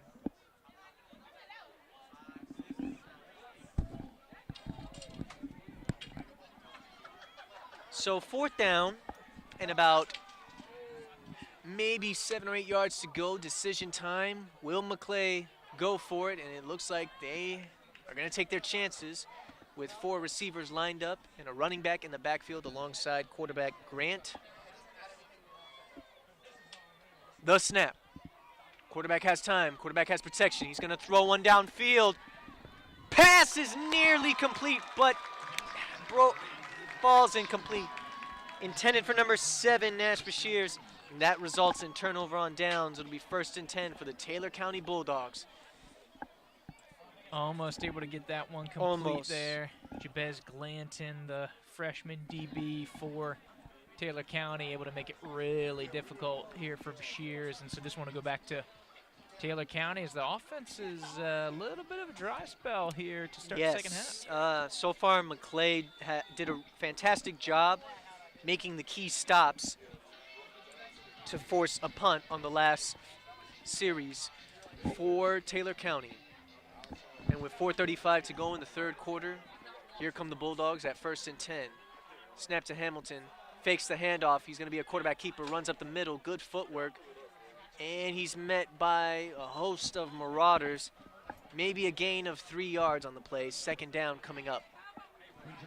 Man, I don't know if it's an energizing halftime speech, but it seems like the line for Maclay has really stepped up defensively. They're not getting Taylor County isn't getting the holes or the avenues or the helmets on helmets that they would like. So credit to that Maclay defensive line. We talked about Arizo, Marks here on the defensive stand-up. Chase Gray, some of the other linebackers doing been playing fantastic on second down. Here goes the snap, and this time it's handed to DeAndre. And he's got running up the middle, avoiding some tackles, still on his feet. Number 11, DeAndre Flowers, has just been phenomenal tonight. He just knows where to find those open creases and takes off. Andrew, it's just like as soon as he finds that open lane, there's no stopping him. And he's got the first down for the Bulldogs. Yeah, good response. Taylor County, great job opening up that left-hand side on the line. The offensive line putting in some good work. It just complimented Maclay defensive line, the offensive line at Taylor County there, doing a great job. Receiver in motion, and he hands it back off to Flowers, who runs up the middle yet again. And we have a penalty, 2 flags coming in. Let's see who this will be on. It could be one on each team, but there's definitely a face mask in the mix here. But it might get offset with a little hold. Face mask penalty called on the defense.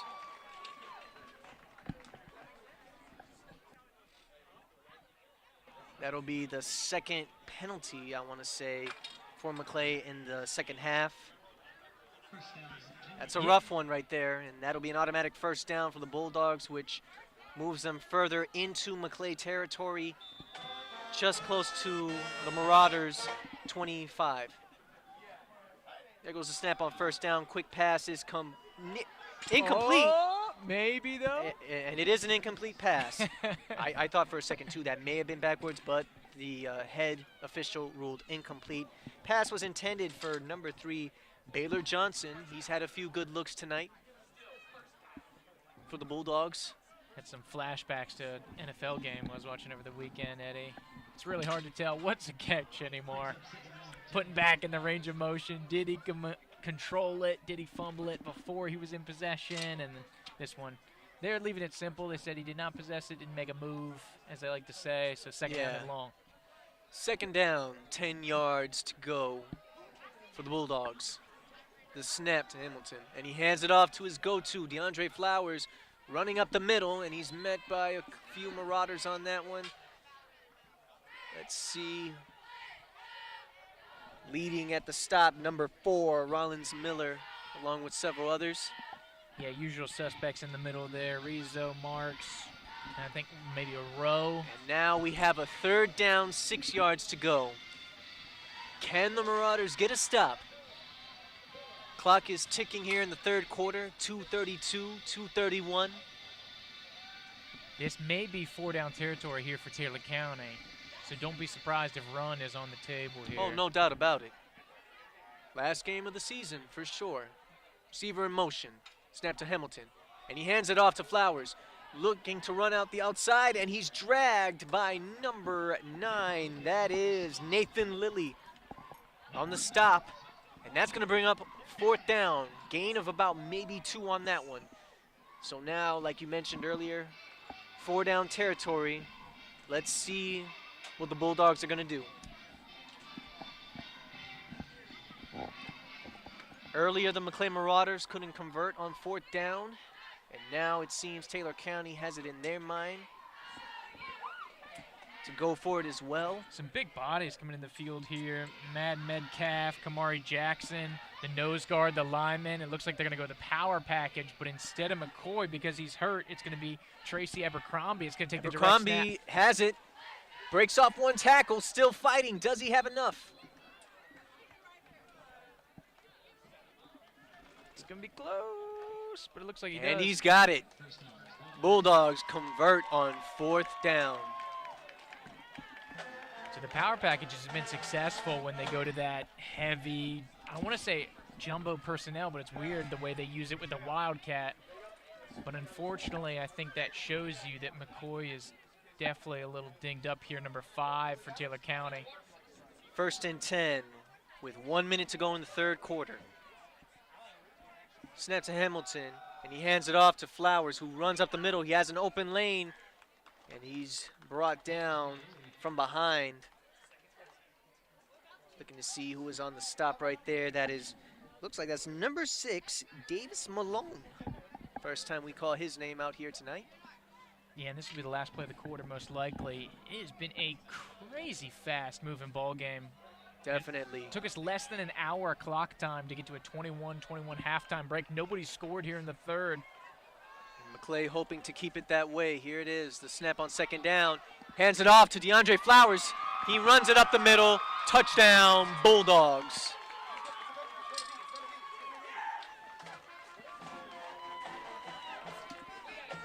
So Taylor County once again with the advantage. 27-21, our new scoreline.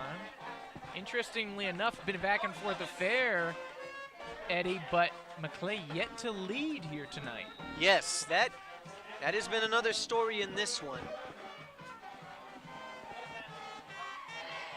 The snap on the extra point, there goes the kick, and it just squeezes in near that left upright. It's good. Taylor County and your score with 17 seconds remaining in the 3rd quarter, Taylor County Bulldogs 28 and the Maclay Marauders 21. Fans getting it going here tonight, Eddie. I'm sure the listeners at home can hear the old marching band making the trip from Perry, Florida. We love the energy.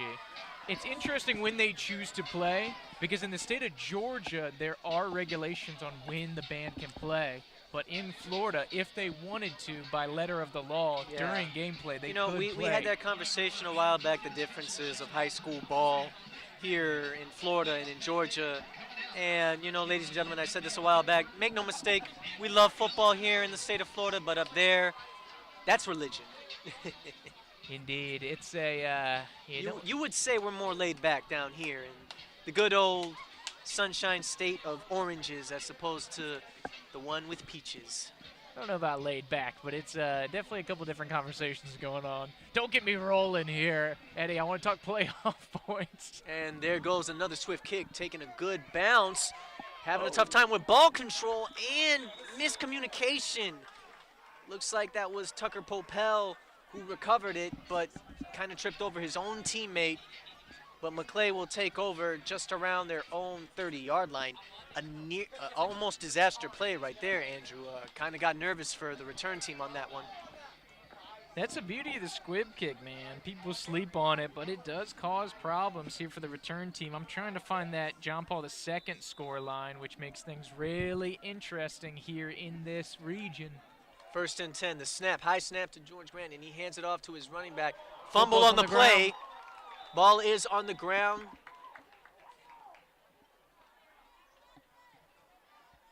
And Maclay recovers. Good hands play by the running back, number 27, Tucker Popel. And that will be the final play of the 3rd quarter. Your score as we go into the 4th, the Taylor County Bulldogs 28 and the Maclay Marauders 21.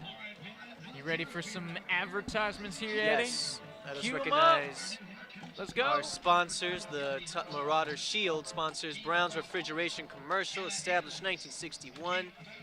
Simonelli Real Estate Services, Protector and Long Group. Hill, Spooner, Elliott Incorporate Real Estate. Honey Lake Clinic. Lloyd Roofing, a roofing done right. Mount Pleasant Lounge for special events. Radiology Associates, Tallahassee. Rugs.com. The Southern Group. Tallahassee Lighting and Decker. And we're back for the start of the fourth quarter. 2nd and 10 for Maclay.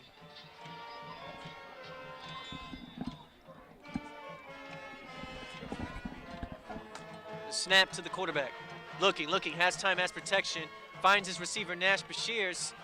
And he's brought down. That is number 3 on the tackle right there for the Bulldogs. Baylor Johnson, that's going to bring up 3rd down for Maclay. Yeah, talked about Baylor Johnson a lot here tonight, flying around here defensively. 3rd down and long, big one here for Maclay.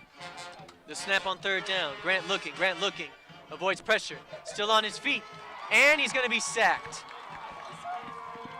Credit given to number 7, Javian Long. That brings up 4th down.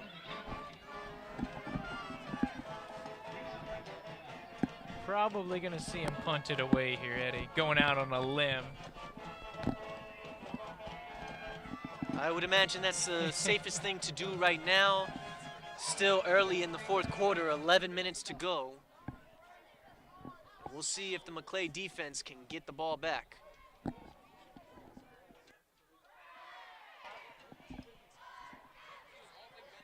Yeah, it's been tough sledding for both of these offenses here in the second half.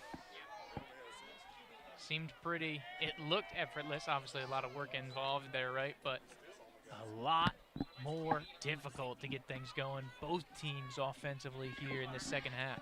I think Maclay is looking to see if they have the right amount on the field. And here it goes. 10:45 to go in the fourth quarter. There goes the snap, the punt. Takes a good bounce downfield, still rolling, Beautiful still rolling. And gets it to about the Bulldogs' own 20-yard line. Fantastic punt. Grant drops it, opens up the hips a little bit, gets on top of the football, so a lot less height, but he's going for distance, helps that forward roll. I want to say when he was running with it just a little bit, I think that gave him the extra, help on the kick of the punt. So now, crucial series coming up for this Maclay defense with 10:33 to go in the fourth quarter. Absolutely. And I don't know if they have the out-of-town scoreboard looking. Coach is probably putting that on lockdown, right? But you start thinking about it, JP2 down 3 possessions out west at Pensacola Catholic, opening the door for Maclay to steal that 2 seed and potentially host next week. Let us see if hopefully it plays out in their favor. Running back on the carry, that is number 11, DeAndre Flowers.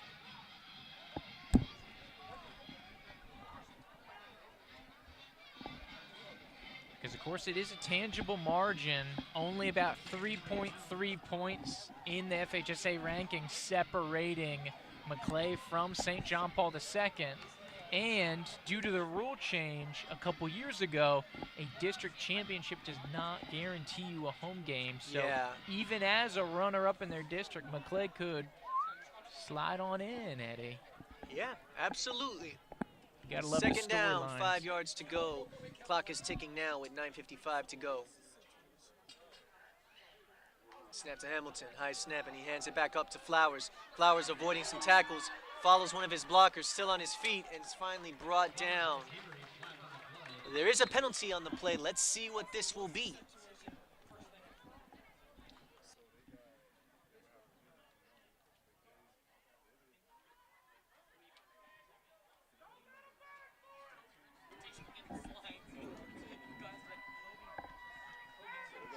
And it's a holding penalty called on the Bulldogs. I believe that's the first holding penalty of the night, I believe, called against Taylor County.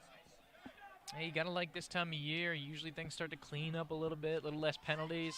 Obviously, August is the field is usually painted with yellow, right, Eddie? But you start getting into some good football, and yeah, realistically, And with it comes the cold. yes, absolutely. Got a little glimpse of it here this week, but you love some good, clean football here. And seems the refs let them go a little bit more than maybe they did back in October. Second down now after the holding penalty. And you have 4 receivers set up, 1 running back in the backfield alongside quarterback Ryan Hamilton. Hands it off to Flowers, following his blockers, and he's met immediately. Stops made by number 58, Manny Arizo. Arizo, he's been having a good second half here today. Along with number 59, Gavin Rowe. So big third down coming up, 9:20 to go. Clock is ticking here in the 4th quarter. Yeah, because that's been a successful formation here for Taylor County tonight when they have the guard and the tackle on the right side pulling over to the left. That's been pretty successful for them here tonight. But Maclay and your boy Arizo, like you talked about, able to jam it up. Great little stop there. 3rd and moderate to go here for Taylor County. And we will see. Jumbo package by the looks of it. Is this a little... There's a snap, and that's handed off to the quarterback keeper. He cuts up the middle, and he's running up the field, still on his feet, and tripped up by Nash Bashirs.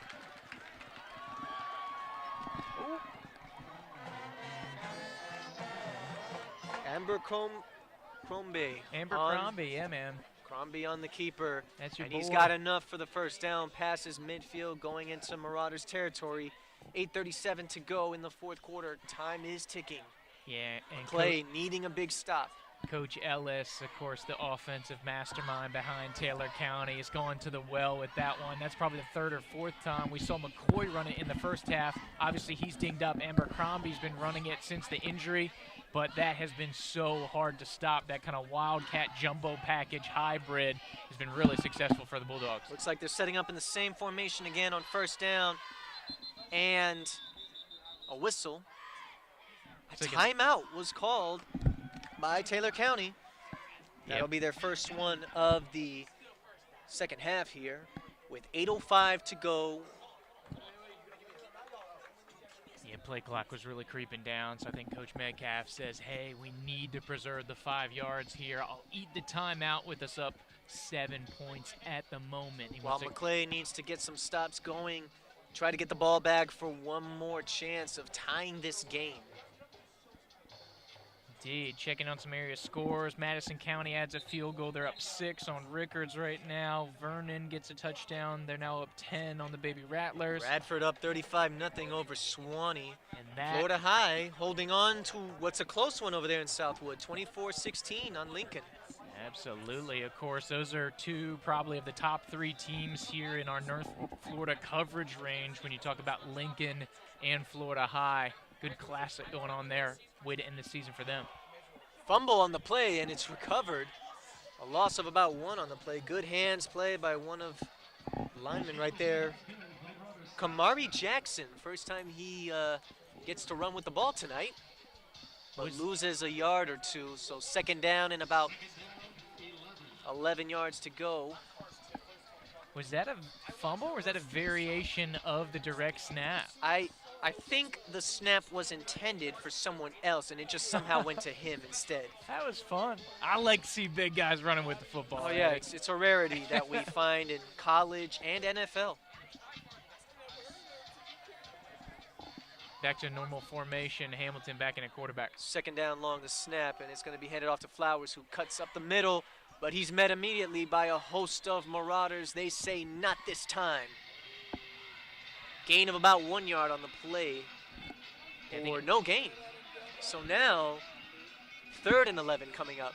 Yeah, Paskey at the bottom of the pile there from Maclay. Great surge by the defensive line from Maclay, especially on that left-hand side. And here's the formation shift. I don't know if you've been seeing this, Eddie, but usually George Grant plays a lot of time in the secondary. He's been playing very situationally.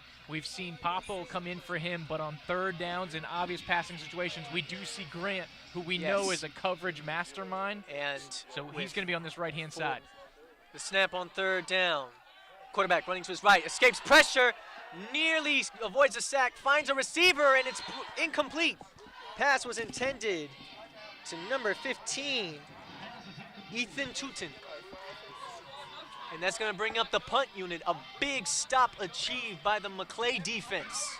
Yeah, that was huge. Great coverage there. Rollins Miller, so the outside linebacker's got to get out on coverage on kind of your bigger.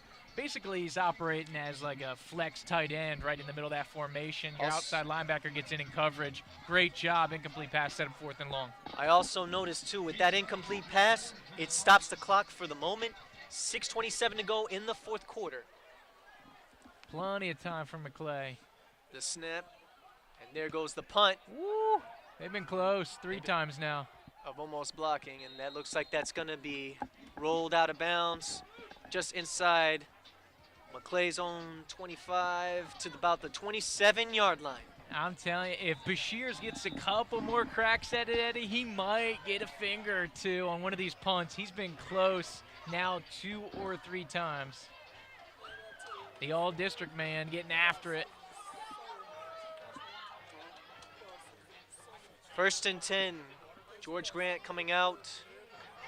Looks like we have an official's timeout, a water break. Let's see some more scores that we saw earlier. Dun, dun, dun. Man, it's been a rough one for Graceville on that one. 36-0 still in that one.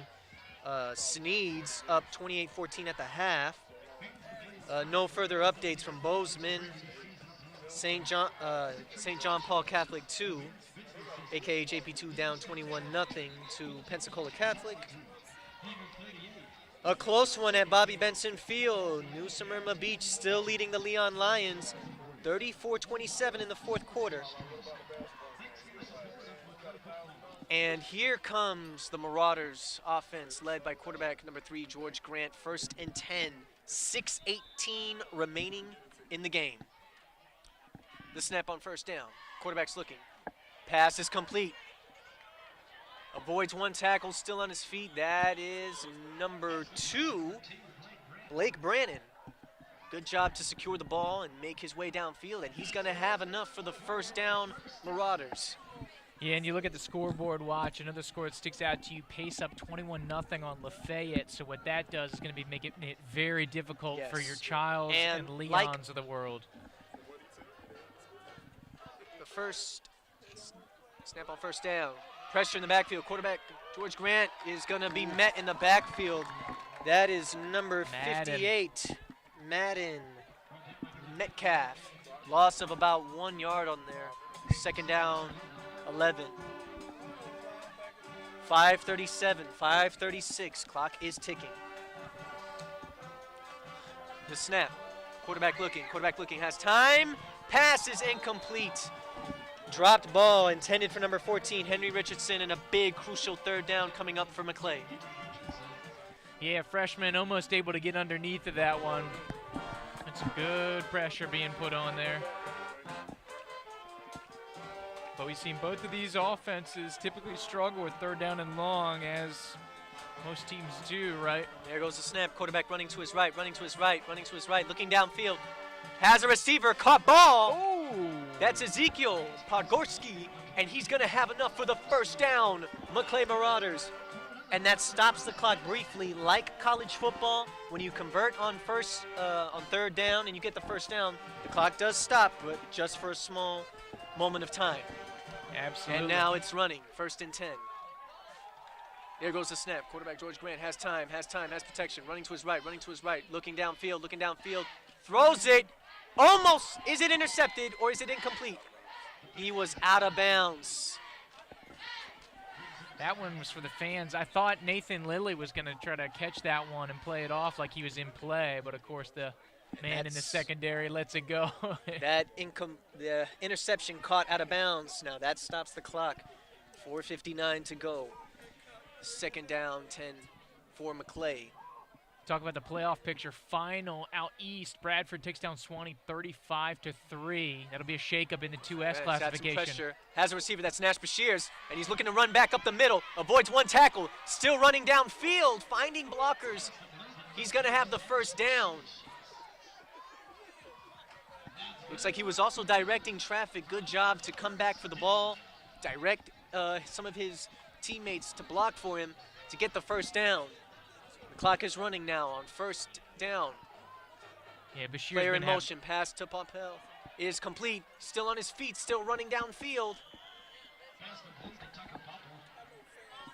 Yeah, Looks like he's going to be short of the first down marker. Bashir's been having an awesome game here tonight. And then you see that last one. How about the freshman? Each game, he seems more and more impactful, and he's really trying to find his feet. Second down, about 2 yards to go. There's the snap.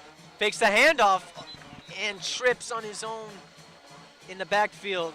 Loss of about 1 on the play. That makes it 3rd and about 5 to go for Maclay. Crucial 3rd down yet again coming up for the Marauders. Yeah, about 2.5 minutes into this drive, we're going to dip under the 4-minute mark. So now time becoming a serious factor for both of these teams, each with 2 timeouts. Snap on 3rd down. That's Tucker Popel. He's got a block. He's got another one. He's running up the field. Still has daylight ahead of him, runs out of bounds. Just at the Bulldogs' own 20-yard line. That's going to be a first down for the Marauders, and that stops the clock since he ran out of bounds. 3:44 to go. How about the freshman on senior night, Eddie? We keep talking about Popple, gets out of the backfield, hits him on the perimeter, let him do the rest. Great pickup. Receiver in motion, and a whistle on the play.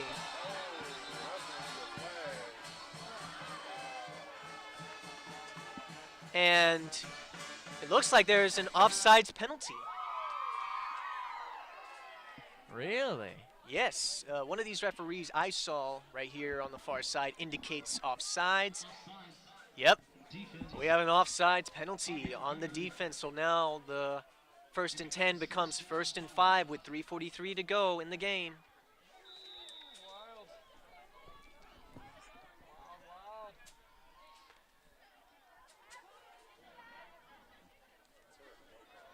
The snap. George Grant hands it off to his running back, still on his feet, refusing to go down, but is brought down by a host of Bulldogs on that one.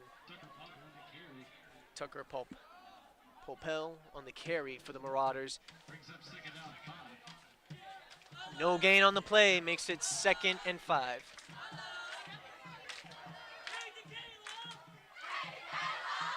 The snap. Pass is complete and instantly tackle made for the Bulldogs. Hardgorski on the catch, and looks like tackle was made by number 35 right there. Dante Green, who's had a good night on some stops.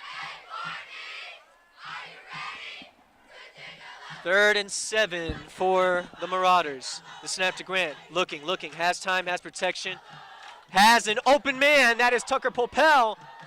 And he's brought down. Does he have enough for the first down? And he does. That makes it 1st and goal with 2:40 to go in the game.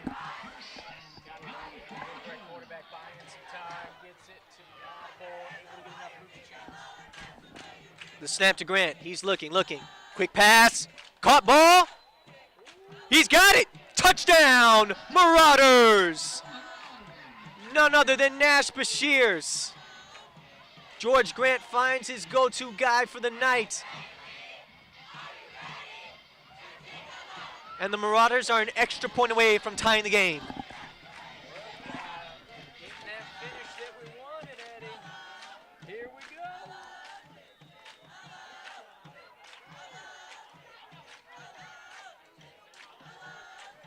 Long for the extra point. It is up. It's good. And with 2:26 remaining in the 4th quarter, your score, the Taylor County Bulldogs 28 and the Maclay Marauders 28.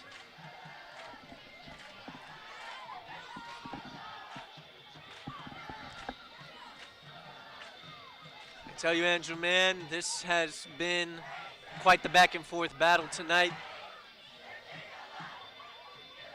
Taylor County found their way to take the lead towards the end of the 3rd quarter, but here comes Maclay finding a way to tie the game late here in the 4th quarter.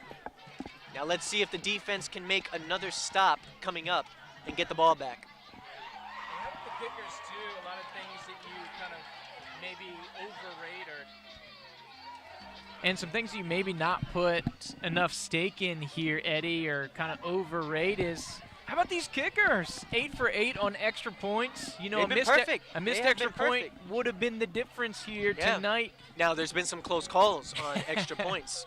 I think on both sides. I see all night they creep near those goalposts. It's like, eek, close one. Just trying to keep it interesting. There goes a swift kick, a good bounce. Taking a bounce and recovered. Looks like number 35, Dante Green, having good awareness to drop on the ball and secure it. And now Taylor County will take over just at their own 39. 2:25 remaining in this game. Both teams each with 2 timeouts, and we are tied at 28 apiece. And at quarterback is number 2, Ryan Hamilton. 4 receivers lined up, 1 running back in the backfield, and he hands it off to DeAndre Flowers. Coming up the middle, and he's brought down, gain of about 1 yard. Paskey and Arizo in on the mix there. On the bring down, the way they shifted his body for a second there, I thought the football was sliding on out, Eddie. Yeah. This is the time in the game where it can be very crucial. It's cold now, and the moist starts to kick in at this hour at night. Second down and about 8 yards to go for the Bulldogs. The snap to Hamilton. Hands it off back to DeAndre Flowers, following his blockers, running on the outside. And he's going to be brought down at their own 45. Number 9, Nathan Lilly on another key tackle made along with several other teammates. Third down, about 4 yards to go. Crucial third down. Clock is ticking now at 1:25, 1:24. Yeah, we're going to be right about a minute by the time this thing gets snapped, Eddie. Taylor County in no rush. Of course, why would you be? But this could be a photo finish here in regulation. The snap on third down. Quarterback looking, running to his right, escapes pressure. Still escapes pressure, and they got him in the backfield. He is sacked. Quarterback sacked. Number 59, Gavin Rowe, gets credit along with several other teammates. Great pursuit. Rowe's going to get home.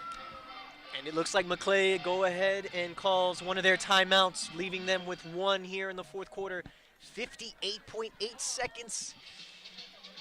And decision time for Taylor County coming up, 4th and 9. What are you going to do?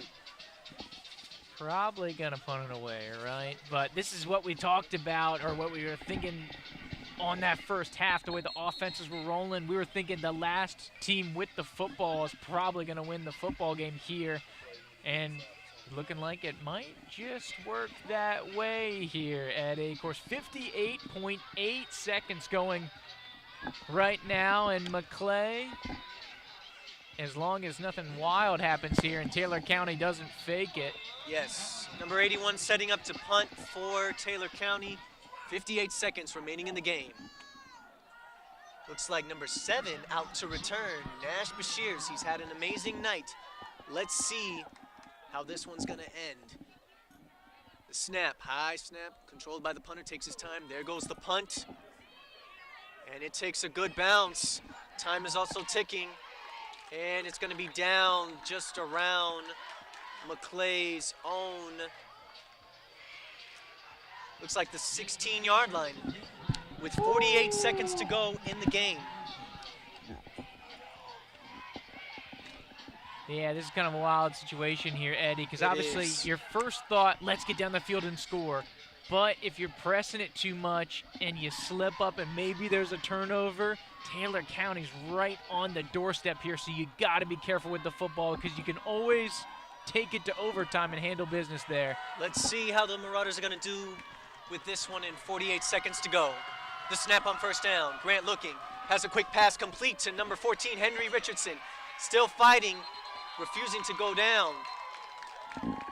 Clock is still running, 37 seconds, 36 seconds. And the whistle blown. And Maclay is going to go ahead and call its final timeout on second down and about 2 yards, maybe 3.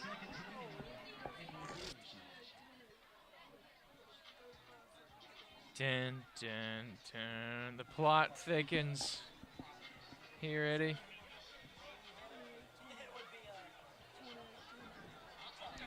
Try to get some updated scores, see if there's anything super significant. Florida High still leading Lincoln. Sneeds is up big on Freeport. Godby ties up Milton, still an outside chance for the Cougars Leon here. and New Smyrna Beach in a shootout at Bobby Benson Field, still down in that one, 41-37.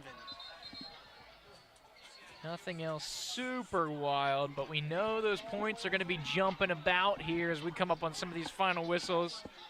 I think it's Sunday morning, the selection show for the state will come out, so we'll know the playoff field by Sunday afternoon. We will see, including for Maclay's possible playoff hopes here. The snap on second down.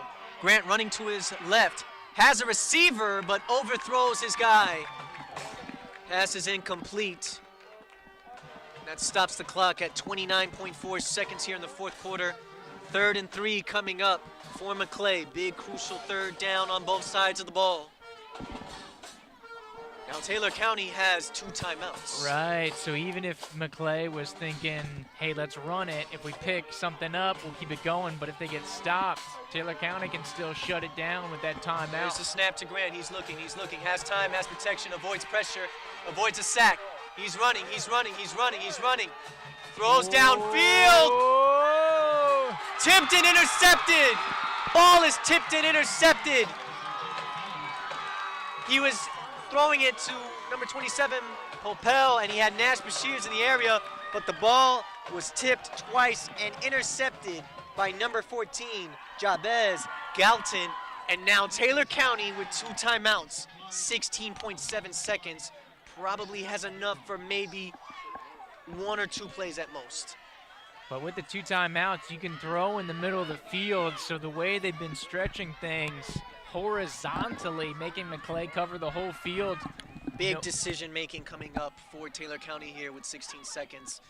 Like I said, I feel like they have maybe, with 2 timeouts, 2 plays, maybe 1 more. Watch Mingo, the speedster.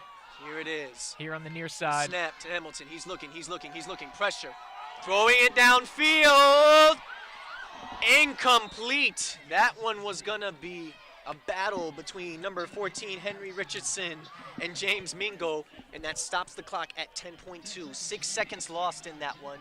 So now Taylor County may have it in them for 1 play. Man, I would be super nervous here. Expect the Maclay secondary back here to kind of back up, not, give as much space or open room for any receivers to catch it, further downfield. Yeah, Mingo's probably the fastest guy on the field here with the 100 and 200 meter herder. Second down. State champ last year for Taylor County Middle, just a freshman, but the snap up, and it looks like we have a penalty, a false start. Crucial coming in at this time. And that's going to back them up. 2nd and 15.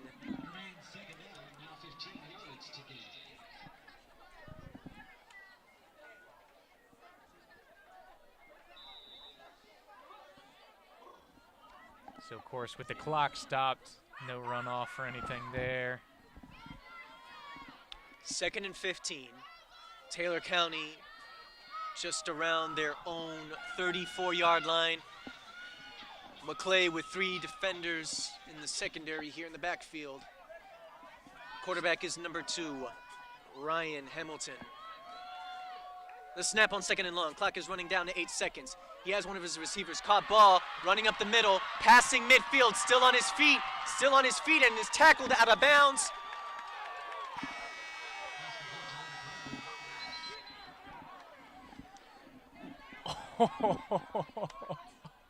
I want to say he ran out of bounds just around 1 second remaining. Let's see what's going to happen. 2 seconds. The head referee is 2 seconds. He's indicating 2 seconds to be put back on the clock. Yeah, I was going to say the visitors were none too pleased about that runoff, but it looks like they got it back. Oh, make no mistake. The Fan base next to us right here has truly showed up in full force representing Perry, Florida down there, Taylor County. And And a timeout has now been called with 2 seconds remaining. Taylor County Bulldogs are in Marauders territory at their own 41. Big decision, what are you gonna do in this final play of the game? Yeah, this is wild. 40 yards is a lot when you think about sending this one in the air. So maybe you got some kind of hook and ladder. We've seen a lot of fun formations here from Coach Ellis all night. He's really been mixing it up offensively. I'm sure he's got something special. If they're going to go direct and they're trying to keep it simple, you got to think Hamilton, as long as there's no hook and ladder, All right. potentially a bootleg, and look for somebody Let's deep. see. You've got speed. Maclay has 1, 2, 4 defenders backed up. Final play of the game. Let's see how this one's going to end. George The Grant. snap. Quick pass is incomplete. And that will be the final play of regulation. And ladies and gentlemen, for the first time this season, we are going to go into overtime. Your score at the end of regulation, Taylor County 28, Maclay Marauders 28. Do we have to pay extra for those overtime tickets, Eddie? Or is that included in typical admission? I think it's already included. Now, I'm not the best expert when it comes to overtime rules, but I believe overtime is in high school football is very similar to college football, but not the current college football overtime rules. Each team will have a possession. I think each team gets back a timeout. And, of course, if one team scores, the other team now has a chance to answer back on their next possession. If they stop the team from scoring, then they win the game. But if they score and tie it up, we go into another overtime. Now, if a team wants to score a field goal, then the other team can score a touchdown on their next possession and win the game. Unless if that team stops them from scoring in any type of way, then they'll win. Right. Think of it as kind of, I would consider it, you know, as somebody who grew up playing soccer, but you think about it like penalty kicks, right? Right. If you score and the other team doesn't, you win. And so that's basically what we're trying to do here. You know, you get out, you get an opportunity, the offense, you got a short field. Can you Yes, take care of business, And, Eddie? and I think I just found out, Coach Cofield just informed me, I think they start at the 10-yard line, you're saying? Yeah, Okay, so they 10 start ends, at the yeah. 10-yard line. Right, so it's kind of that traditional They change it every, knock 'em but down. Maybe they change it every year. So it could be the 10, it could be, 15-yard line. I just like to base it off of college. I've witnessed a double overtime high school football game once. So I've seen it happen before, very similar to college rules. Yes. Well, ladies and gentlemen, last season it was a classic, and yet again another one here tonight in Tallahassee between these two teams, which, you know, we mentioned earlier, Taylor County, a rich football tradition that they have had for a long time down there in Perry, Florida, and the Maclay Marauders establishing their own new tradition and culture here. You gotta love it, Andrew. Yep, when you run out of time, but then they give you more time, it's more time to enjoy here, Eddie. So it should be a fun show as we go here. A little sudden death. Yes. Maclay, an opportunity with that Pensacola Catholic St. John Paul II scenario. Could they steal a number 2 seed with a victory? On the other side, Taylor County, do they have a chance to slide in? Well, it'll be all it's all determined right here in the start of overtime. So Taylor County will take over at the 10-yard line. They will start this overtime on offense, Maclay on defense. So here we go, ladies and gentlemen. Oh, here comes that jumbo Wildcat look here. They've been dialing up with great success all night. Quarterback keeper, he's running, looking for some blockers. Running, still on his feet. Fumble on the play is recovered, but it's out of bounds. Ooh, we talk about a game that's been filled with mystery The and fumble chaos. went out of bounds just around the 4, maybe 3-yard line. That'll be second down. It would have been fitting if it went into the end zone, the way we had some kind of quirky, weird situations going on here with the fumble off of the face mask and the deflected pass and that weird kind of start to the game. You knew it was going to be a wild one here tonight. Yes, both fan bases now in full force for their teams. Taylor County over here next to us, and so is the Maclay faithful. Second down. Here's a snap to Hamilton coming up. Back in normal formation. Hands it up to Flowers. Runs it up the middle. Touchdown, Taylor County Bulldogs. So, of course, that's the first piece of the equation here for Taylor County. Of course, they're going to go for the extra point. Keep it simple here. So add 6 for them here. This is the first overtime and the first possession for either team. So each team will get a possession in each overtime, and basically we'll go until we can't go no more. Oh! Extra point is blocked! We talked about the special teams, how special indeed. Bashir's diving in there, and it looks like a right there big crucial. Right hand by Armand Rutledge, the senior nose guard.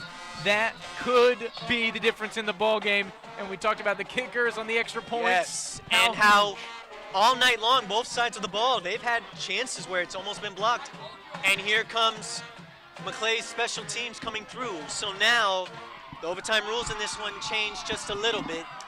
If Maclay is to score next on this drive, the extra point wins the game. Here we go, quarterback, number 3, George Grant on the field. Taylor County fans are making noise. 4 downs to get into the end zone from Maclay. There's no if, there's no ands, there's no buts, there's no maybes. A field goal is off the board here. They need all 6. Taking over at the 10. The snap, quarterback Grant's looking. Has a receiver, batted away. Pass is batted away. Good hands play by Tracy on that one. Second down to go from the 10 for Maclay. Yeah, looking for the freshman Richardson. So we've seen that route combination from Maclay. Basically, you've got 2 of those 7 routes where the receiver's going out, and you've got 2 levels. He was looking for the deep one there. The snap to Grant, looking. He's going to go ahead and run.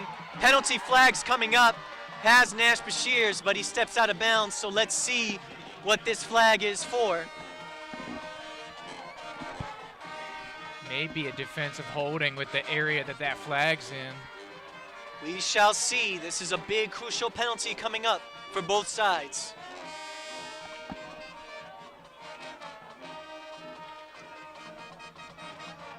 Holding called on the defense.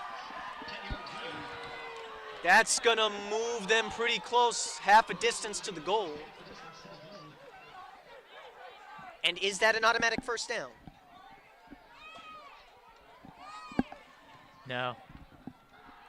Of course, they're just going to go half the distance to the goal. They'll keep the same downage. So now they're going to be at the 5-yard line. Still remains second down for the Marauders. 1 running back in the backfield, 3 receivers lined up. The snap to Grant, and he hands it off to his running, fakes the handoff, still keeps, he slips, and he falls in the backfield. And it's now going to be a loss of a few yards. 3rd down coming up. Heartbreaker. I mentioned this earlier about, with the weather setting in and moist in the air, it can be very hard to stay balanced on the field. 3rd down. Starting around their own 9. Quarterback is looking. Running to his right. Still on his feet. Uh-oh. He's got some running room. He's following some blockers. He's still on his feet. But he's short of the yard to make. And it looks like he's going to be at the 2-yard line. So now 4th down coming up. Crucial 4th down at the 2-yard line. And a timeout is being called for Maclay. Good awareness by George Grant to keep that drive going, to keep that play alive. He didn't see nothing on his right, so he went back and circled around to his left. He followed his blocker right there. Good hands play by Adam Bailey to help lead his way in his path. And now it sets up a manageable scoring opportunity, but it's on 4th down. And this is about as simple as it gets. Maclay scores, the game goes on. They don't score, the game's over. Now they score, the game is tied briefly. An extra point wins the game. Got to get in the end zone. Got to get in the end zone right here. It comes down to this. This is what you want, right? Yeah, one last final play. They are just around the 2-yard line. This is what you dream about as a football player. 4th down, everything Quarterback on the line. keeper. George Grant runs up the middle. Touchdown, Marauders.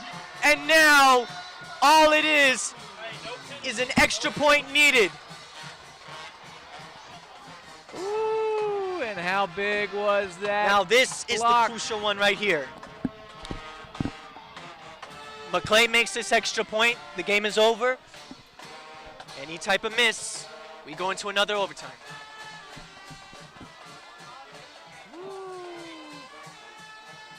And now it comes down to this extra point. Wyatt Long is over 90%. And a timeout called by the Taylor County Bulldogs. Try to ice the kicker. You got to love the gamesmanship here. Maclay looking to go into the postseason with an even record at 5-5. What a play by Grant. Keeper. Taylor County Bulldogs trying to fight hard to keep this overtime going, fighting for that 3rd win. It has truly been a classic here tonight, ladies and gentlemen, like it was last season down in Taylor County and Perry.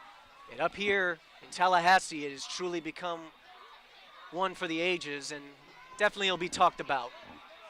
Yeah, I hope they renew. Definitely want to see this matchup renewed for sure.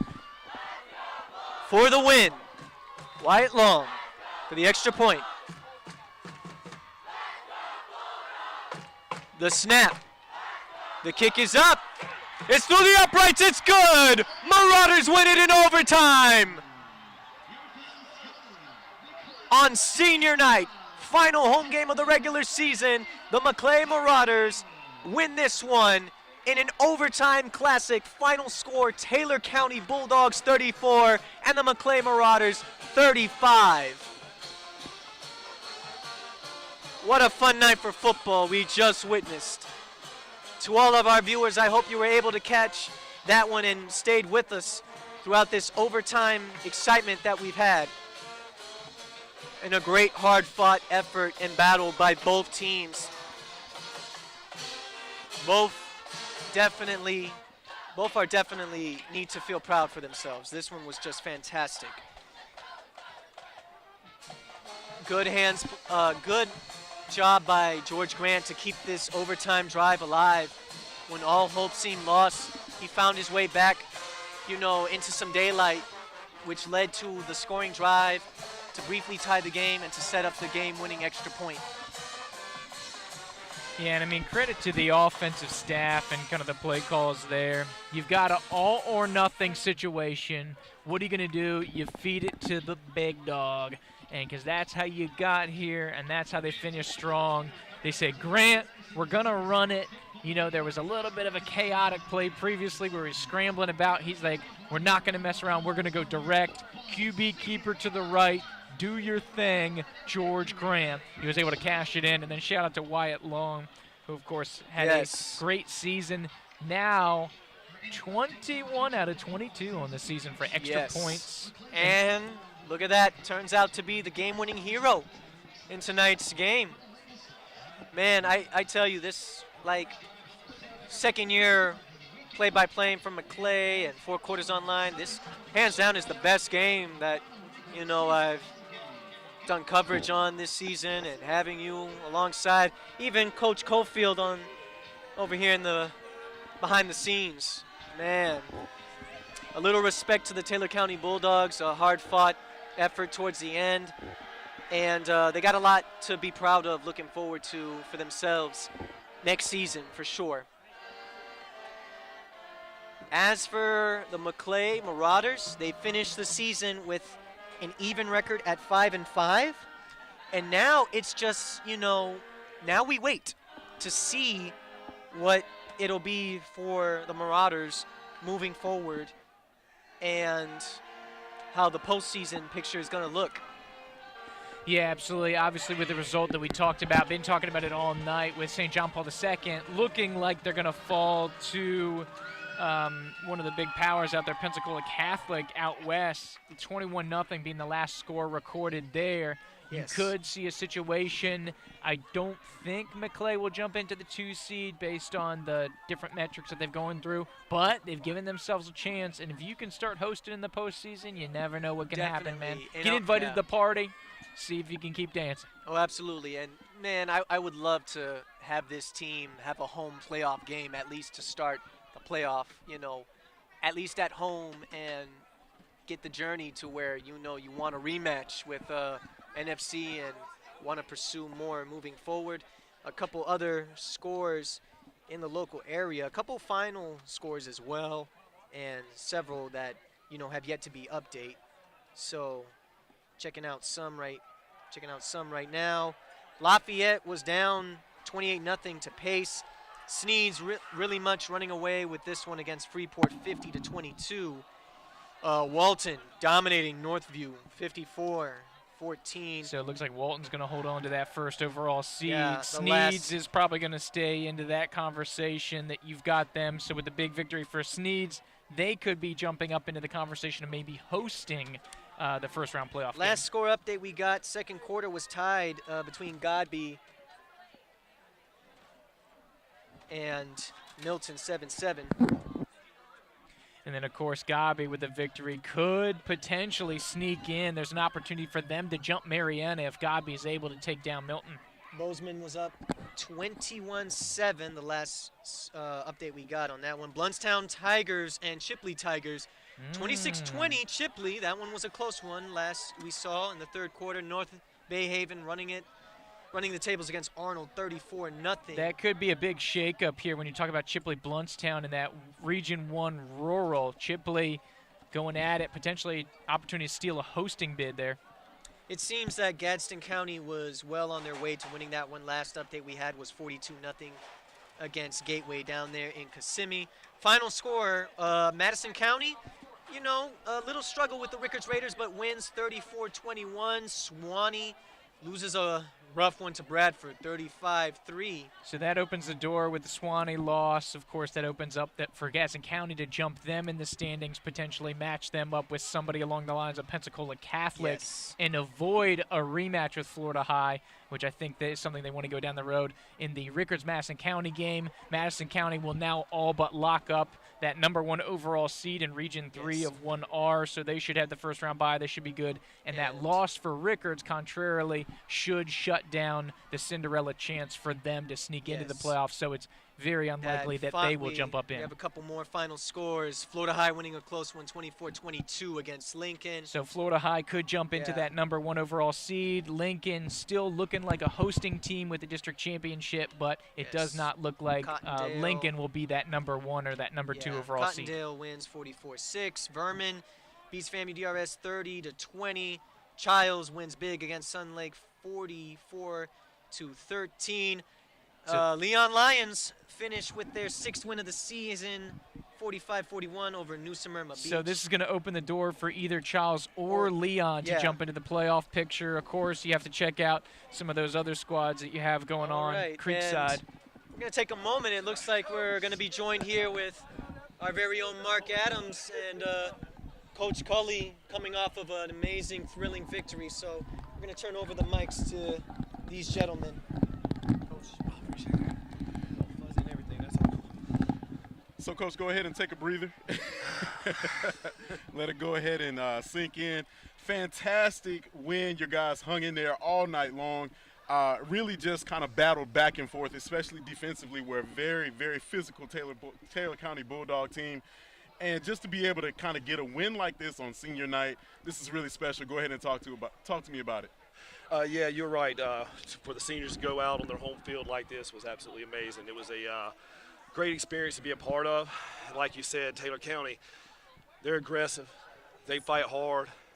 They hit you. Their defense is tough. You know, I mean, I watched them on film battling JP2, battling Chipley, holding Chipley to 15. I mean, they're good. They're a good program. Coach Metcalf is an amazing coach. Have the utmost respect for him.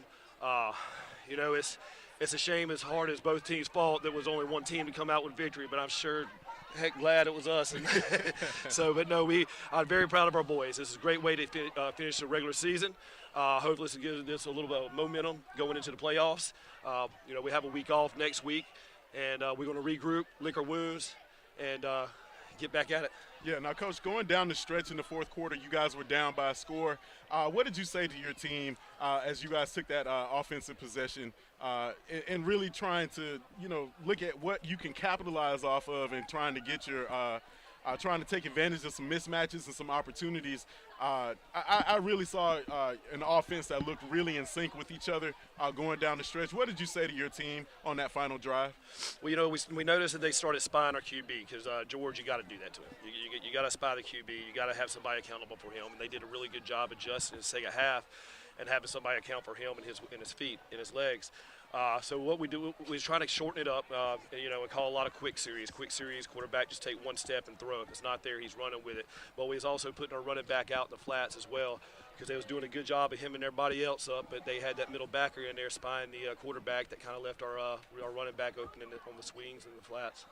Yeah, now, when you look at how everything kind of unfolded at the end of the ball game, being able to kind of go into overtime, looking at how the field flipped right before overtime, and then finally you guys getting a possession. Did you want to be on defense first? Oh, yes, sir. That's what we asked for. I mean, our defense, you know, in the first half, they did anything they wanted to do on offense as far as on the ground. They were countering us. They were buck sweeping us.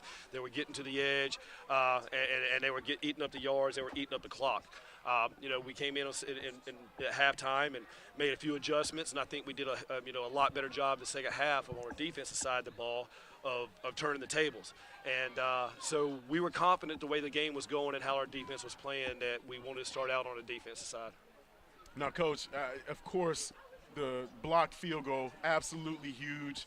I saw I think I got a video clip of that. I saw the hand go up and just absolutely just grazed the side of that football. And, you know, being able to take advantage offensively, I think you guys were looking for some mixed matches. And then, of course, your quarterback able to get the job done, being able to barrel his way into the end zone. And then, of course, absolute elation for your guys. Just a great moment. Coach, looking ahead, you guys really have positioned yourselves with key victories, and playoff selection show comes out on Sunday. I know you guys will be watching.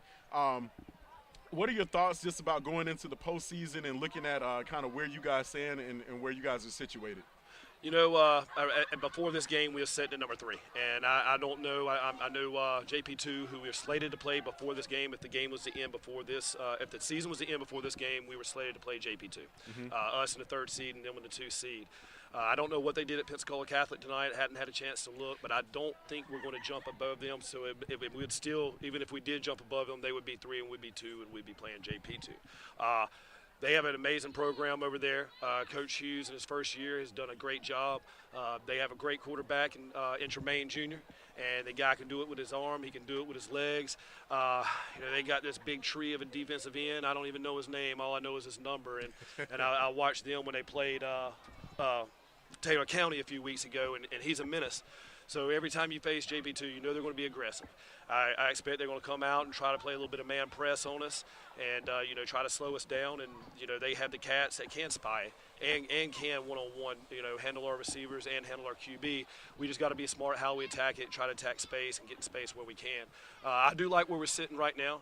I like having a week to prepare for them and then a week to really, really get down to business. And, you know, we can go in 2 weeks. And I don't know if it's going to be a home game. It's going to be a away game. I don't know where it's going to be at. But wherever it's at, I think our boys will be ready because last year they came to our home place on the red, white, and blue game, and they kind of ran us out the stadium. And I really like our chances this year. I'm ready for a payback. Coach, I know all eyes will be glued to that selection show on Sunday, looking at how things have really just kind of unfurled for you guys. Quite a few guys have, hurt. Notice that you guys aren't at full strength, but man, what a fantastic victory tonight on senior night, no less, and really a great win over a very good ball club. Coach, we wish you guys the best moving into the future, and we will definitely be having our eyes glued on that first-round playoff matchup. Hey, I really appreciate all the work you guys do. Y'all show us a lot of love. Y'all take care of us, and y'all do one heck of a job of what you do and promoting our kids and promoting our school. So I appreciate you guys, and hopefully we can come back in a couple weeks and play another game out here and have you guys out here. So that would be great to see you. Of course, Coach, it's always great to see you out here. So hopefully I can see you in a couple weeks. Well, what a fantastic victory for Maclay Football as they take the victory in overtime, 35-34 over the Taylor County Bulldogs on senior night. And we've got plenty of playoff football coming up in the next coming weeks. But what a great way to cap off the regular season here at Frank Shaw Field. On behalf of my tag team partners, Eddie Quincas and Andrew Jupe, we are 4 Quarters Online, and we've been proud to bring forth Maclay Football all season long, and we're looking forward to the playoffs. So that'll do it for the 2023 season, and we will catch everybody back on 4quartersonline.com. That is the website and the place for the new home of high school football across the North Florida area. We'll see everybody in the playoffs. Appreciate it. Thank you. What's it looking like right there? Catholics up 28-13. Third. Oh, that's right. It's Central Time. So hey, they're playing them good though. They're playing Catholic good. I'm telling you, they're tough. JP2's tough. So we'll bring you up here, next year. Yeah. When you get finished, just come on up. I appreciate it, guys. Thanks a lot. Yeah, man. All right, Coach. Great seeing you. Appreciate it. Good stuff. Congrats. Awesome, Coach. Great seeing you. Hope to see y'all again. You saw the video? Celebrate. Yeah, he showed me a little bit. I didn't get to see it the whole thing. I'm gonna check it out when I get home, though. All right. That's